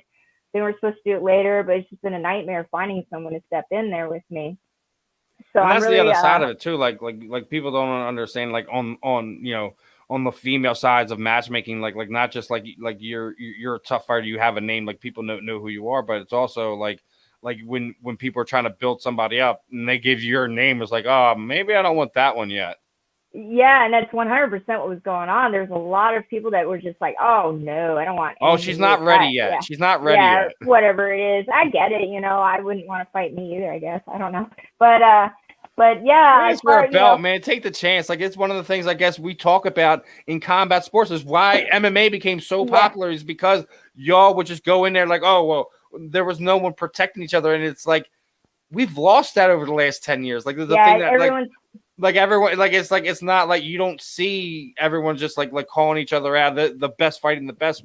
Why everyone fell in love with the sport? I guess it's like like people are sitting there saying like the Conor McGregors, the Ronda Rouseys are a dying breed. Well, maybe that's a good thing because I love what they've done and some of the things that the walls they've broken down, but some of the things that changes that they make the promoters make because of how successful they were, I don't agree with. Right. And you know what I'm talking about, but when I say that, I'm not calling anyone out specifically, but all y'all following this formula, and it's stupid. Yeah, it's stupid. I mean, part of it is, it's good to have more people with eyes on the sport and stuff like that, but there has to be some sort of structure as far as, people need to be fighting each other for the best, but people are also really into protecting the records right now. I think it's silly if anyone's trying to protect the record for bare knuckle. It's in the beginning stages, and if you're going to do it, But, it's just wild what's going on right now. Nobody wants to take chances anymore. I don't really think it's funny to me because especially with like a lot of the females, especially these days, I don't know if they're really like want to fight necessarily. Well, no, and that's the funny thing. When you look at what happened with BKFC this year, that they bring in Paige and like they're gonna give her Britain Hart. She's a good looking girl too, and then Britain knocks her off, and now that they set her up again with somebody she's already fought in MMA, and Britain's on the undercard, and she's the headliner. I'm like, wait, how does that work? She just beat her, and she's on the undercard. Crazy. Come on, stop it. They brought in Rachel Austin, but she's also a wrestler. She's not a striker. Rachel, it's just like, I'm not saying she's one of the people that stepped me in Invicta and stuff like that. Maybe she is, maybe she didn't, maybe she never got offered, but I didn't get any offers to fight her in Invicta when we were coming up. We were, there was a pool of flyweights in there that all ended up into the UFC, but I didn't, and I had crickets on my side as far as Invicta went. So, that's as much trash talking. I don't understand the circumstances behind that, but I know there's been a lot of no's on my end. But they did totally snub Britain, in my opinion. And with another thing too is they brought in Pearl Gonzalez, who's got a ton of followers too. She's a decent fighter and stuff like that, but realistically, she's at least putting the work. And like, if anyone like pays attention, like granted, she has her own thing of doing what she does, but she changed her whole life. She literally moved all the way over to New York and specifically training with a world champion boxer to do you have to give her. She spent 6 whole months working on that, so. You can say what you want about that aspect of it. She's working her butt off to be for that aspect of it. But Paige, I guess we'll have to see what happens in this fight. But this one has to be taken with a grain of salt because, as you said, Rachel's a wrestler. Well, Rachel's a wrestler, and I think Paige is putting in the work. As far as I know, I think her hands have gotten better just from based off their last fight. But my point with the Pearl Gonzalez thing is they fed her. she's an experienced MMA fighter, by the way. They gave her Charissa Segalia, who lost to Starling. So, they're trying to build her up. They're really giving kind of like who lost.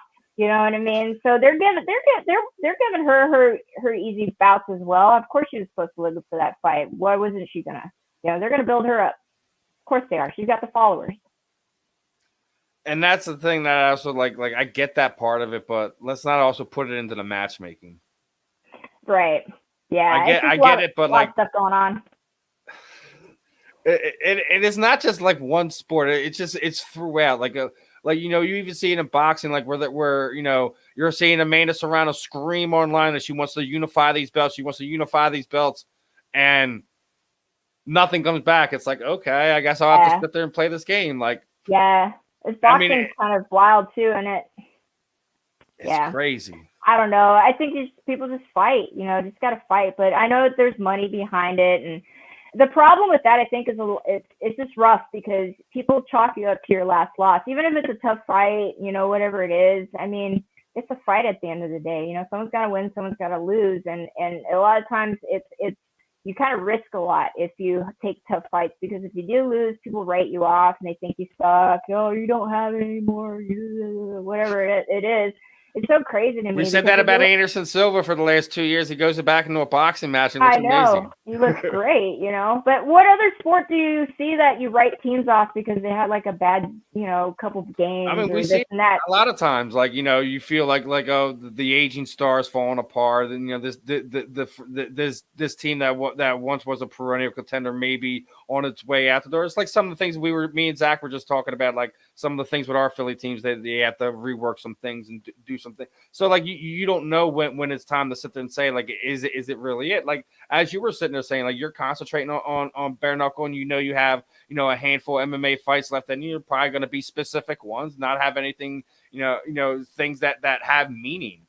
People tend to forget about that. Like when you get to the point where you fought for X amount of things, like sometimes it's just about having a fight that actually means something to you. It's like something we were talking about. Like, I still, like, everyone's talking about the McGregor fight tonight. I'm not hyped on him right now or anymore. Like, he needs to show me something tonight before I get back on being excited for a fight for him. Oh, are you buying the pay-per-view? Well, no, because I think Dustin's going to do the same thing he did last time. It's a pointless pay-per-view, in my opinion. I'm more excited about Carlos Condit and Max Griffin fighting right now than I am the pay-per-view, honestly. Yeah, there's a lot of other fights that are way more interesting that are going on there. I mean, that's just, we all know what that fight is, and it's just wild. I mean, obviously it's about making money and stuff like that, but when it comes down to that, who's really making all the money? It's really the promoter. Well, I mean, hopefully, with this fight that you got coming up next weekend, you get the belt, you do it in dramatics fashion. Hopefully, you were able to kind of make a little bit more of a name for yourself, make your star shine a little bit brighter to get some of these upper opportunities that some of these fighters are accustomed to right now. People tend to forget, we talk about, fighters doing things with their brand and stuff like that. A lot of these girls are forced to do that because they were never given the respect that they deserved as a regular athlete as it is. So these are some of the things that some of these girls have come up with to take care of training X, Y, and Z. Of course. Yeah, definitely. I mean, but that's the world we live in today. Like, it's, some girls go down that road, and other ones like, I'm just gonna coach and grind, and hopefully my opportunity comes by. Sometimes it works, and a lot of times it don't. These are the situations that kind of get thrown apart as where we're at in the combat sports world today. But I mean, it's one of these things where you hope that with everything that's grown over the last few years, that BYB continues to kind of grow. Bare knuckle as a whole continue to grow. I mean, what are some of your like you said, you're getting towards the end. The next handful of years are kind of what's going to define your career. What are some goals that you hope to accomplish outside of the belt? Well, obviously I would like to defend it. If everything goes well next week and I win the fight and we win the belt and all goes as planned, obviously it's just like, it's a lot of planning and stuff like that, it's going to give me some more weight, hopefully, and I can start calling out some fights, and, people are going to have to start fighting if they want to say they want to fight the best, then having the belt kind of just says it right there. I'm the best. So, and I will take whatever challenge is in front of me. And I want to keep building that brand up. I want to keep building this promotion up and help them out. And ultimately, if the sport continues to grow and we can get some more money into it and stuff like that, I want to be making some money, some serious money. Like some of these girls I know in BKFC, they're making some good money, and I want some of that because I've been in the sport for a long time and I've been grinding away and I haven't given up. People have written me off so many times. I mean, it could have been written off after my last injury. A lot of people have suffered injuries like that and just never come back and stuff like that. I just have this like belief that it's not time. We just got to keep going, and I think that time is coming. And I just want some big fights. I want some big fights, and I want to end it with a bang, basically. Yeah. Is there like after this fight, is there a name that you want? Is there somebody under the promotion that you're interested in, or is there somebody in general before you get ready to hang them gloves up, the wraps up, however you want to word it? Is there somebody that you want to dance with before it's all over? I'm not like I will dance with anyone that wants to dance with me, but I want someone with a freaking name. I want someone with a name that's going to step up and we can get some eyes on this stuff. I think I've earned that opportunity. I think that I'm up there. I'm better than a lot of these girls. I think I'm better than everybody, honestly, as far as like striking goes. No one's hitting harder than me. That's just a straight fact. No one will punch harder than me. And that's a scary situation to face when they're in there with me, and they know this. I'll throw a name at her just because I think, if memory serves me, she's not under BKFC anymore. What about Helen Peralta? She's a girl that loves to throw down. Is a guy. Helen Peralta. Yeah. She. I mean, yeah, I don't know what she's doing now. She's doing MMA and stuff like that. Listen. You already said you were getting ready to blow BYB up. And listen, win this fight, make some noise, and put a big fight together. Like, listen, like you're saying, you're trying to make some money over there. I think all you fighters deserve to get paid. Whatever the time and effort put in over the years, you weren't taking care of whatever.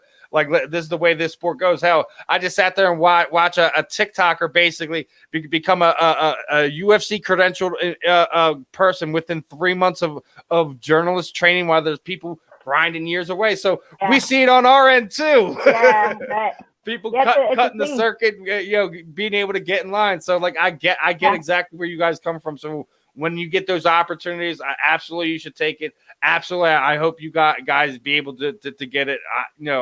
And as I get ready to wrap it up with you, Christine, best of skill on this fight. Coming up next weekend. What I typically do is throw the proverbial microphone over you. Anyone you would like to thank, training partners, shoot out your social media sites, any sponsors you have, any charities you're working with, anything you're doing outside the cage, you want to let people know.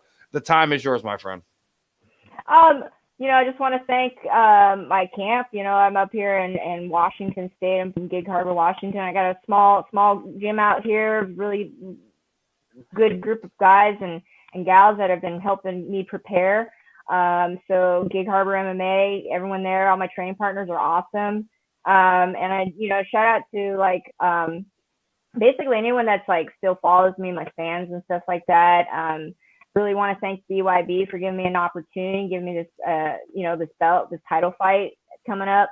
And also, my manager, he's stuck with me through this whole time, even through my injury, he's always believed in me and he's been working with me. So, I got a lot of people who believed in me, and I just feel a lot of love for them. Yeah, and big shout out to your manager as well for help setting up the interview tonight as well. Always seeing him taking care of his fighters. So definitely can second that. He's a good dude. One of the few good managers around in combat sports. So definitely got to give him some love there too. Yep.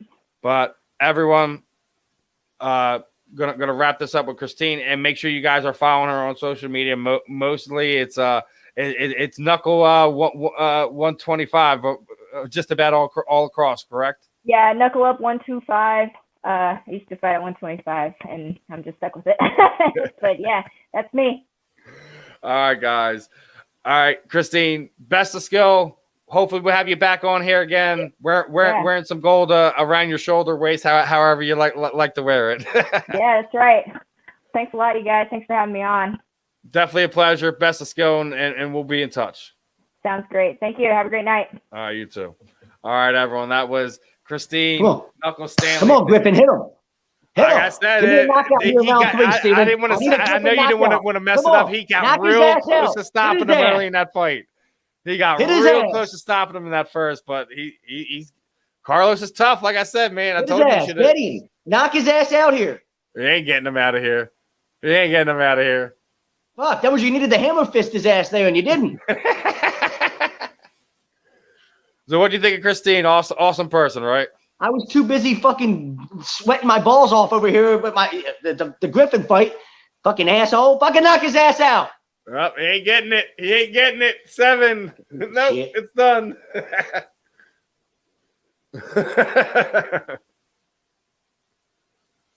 That's a decision win for Max. Well, we're down to the last 5, but I think Colin should win the jersey, right? I guess we're his favorite people on A2D. He should win the jersey, right? I know who shouldn't win it. This fucking Griffin guy. What an asshole. Are you mad? Max didn't get the finish. Are you mad?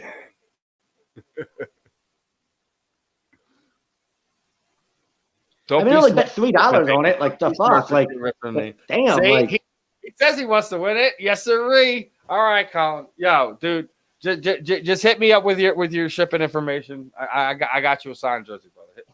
Just regardless, Facebook, Twitter, Instagram, type in Stephen Rochelle. Send me a message. I'll ship it out Monday, Tuesday, something like that. Got you hooked up, brother.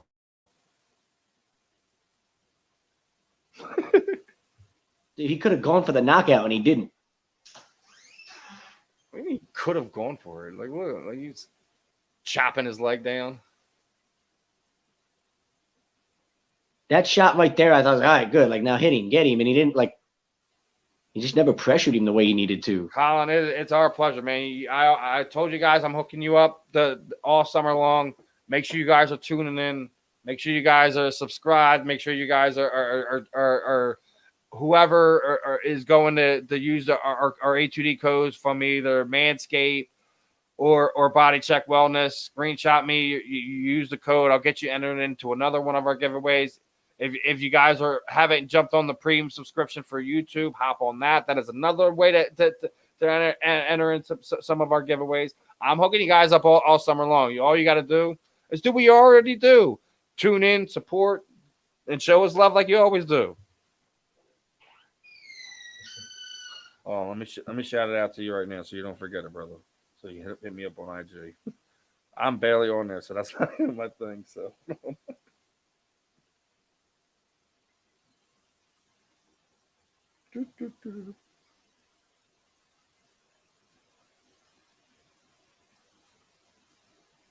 It should just be Stephen Rochelle, STEVENRYCHEL, brother. So there ain't too many of us out there.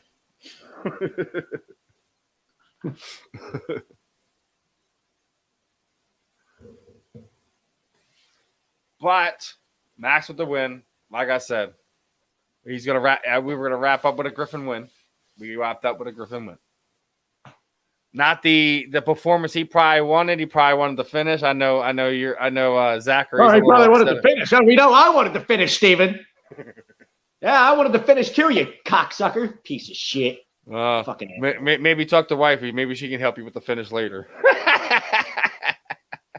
What a piece of shit. But yeah, the main card, the local CFFC fighter Chris Montana's fighting Sean O'Malley. What are you thinking about that fight, brother? I don't have money on any of the other fights, so I don't care.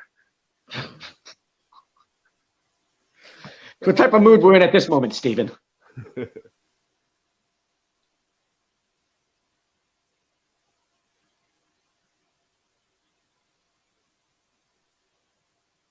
Yep. There's Colin. This is how much I hate to lose. I'm so competitive. I bet $3 and I'm pissed at this guy for not knocking the dude out. And I'm not even mad about losing $3. I'm just mad I didn't win the bet. Like, I'm pissed. Like, fuck him. Should have knocked the dude out, right? Like, holy hell. You're angry. You shouldn't be so angry. I got you there, Colin. I just accepted the ad, so let's do it, brother. See, I needed something like that in my fight. Like, what the fuck? Oh yeah. But we stayed away from that because it wasn't recognizable ones for me. Just, I don't even know how to say the guy's name. I have a rule. If I don't know how to say your name, I'm not betting on you. Like, that's a bad rule. You need to come up with a better one. Oh, now I saw the backflip. Yeah, I don't even know what the hell that was supposed to be. That was his rolling thunder. Yeah, it literally was. It was like the Rob Van Dam move. The dude's guard. It's the Rob Van Dam move.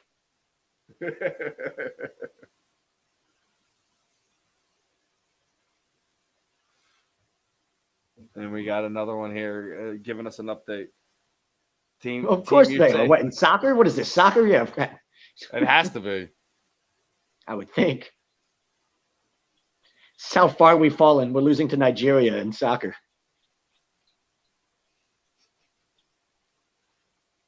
Oh, I mean, don't estimate them boys playing soccer down there, man. I just thought their best players played here and were on our American team. You know what I mean? So it's like kind of like funny that like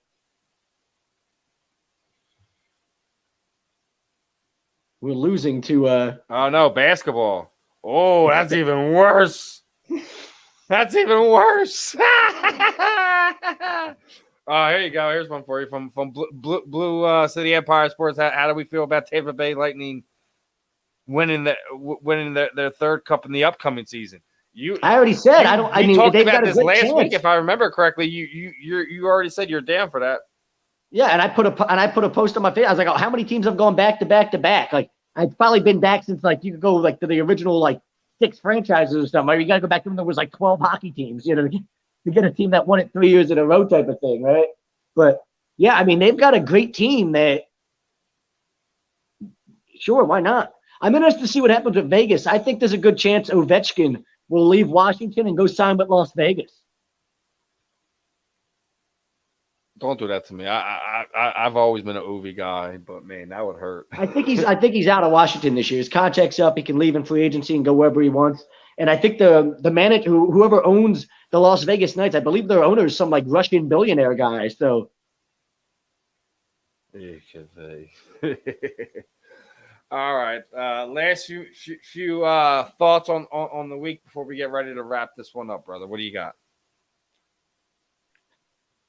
I don't know, man. There's not much else right now. Got to get up at 8 o'clock and umpire tomorrow morning. Yeah, you gotta get up early. Yeah. Gonna suck. Oh. Well, fam, this was another fun one. Appreciate everyone tuning in. Colin's already hit me up, so he's gonna get the signed jersey. Make sure you guys are tuning in. Make sure you guys subscribe. Make sure you guys check out everything that we're doing here over the summer. Like I said, Manscaped code, Body Check Wellness code, or the premium subscription for YouTube gets you entered in some more of the giveaways that I have going on. I literally got all kinds of stuff sitting over here. I mean, I got some more jerseys too to give away. Non-Philadelphia stuff for some of the non-Philadelphia fans as well. So, like Here's I said, the Acuna injury. They're talking about it on SportsCenter. Yeah, that sucks, man. But like I said, that's part of the game, especially in baseball. Crazy happens all the time, and here we go. And it just landed on it funny, man. That's terrible. It wasn't even like it was just something weird. It just you jumped up to go get the ball, and how you landed was what did it. Crazy. Look at that. Just misses it, and just right there, just how he lands. Crazy. But appreciate the love. Colin's, going to get the jersey. anyone else who wants to chime in, tune in on any of our programming, again, head over to the H2D Premium. You know, we're gonna have some shows specifically for the fans, shout outs, Money Pot Podcast. Like I said, I sent Tom a few things to add to some more giveaways for that type stuff. Other than that, there's another fun one for the weekly roundup. I'm Steve. He's Zach, and we will be back next week. And I got another big one and another fun one for you next week.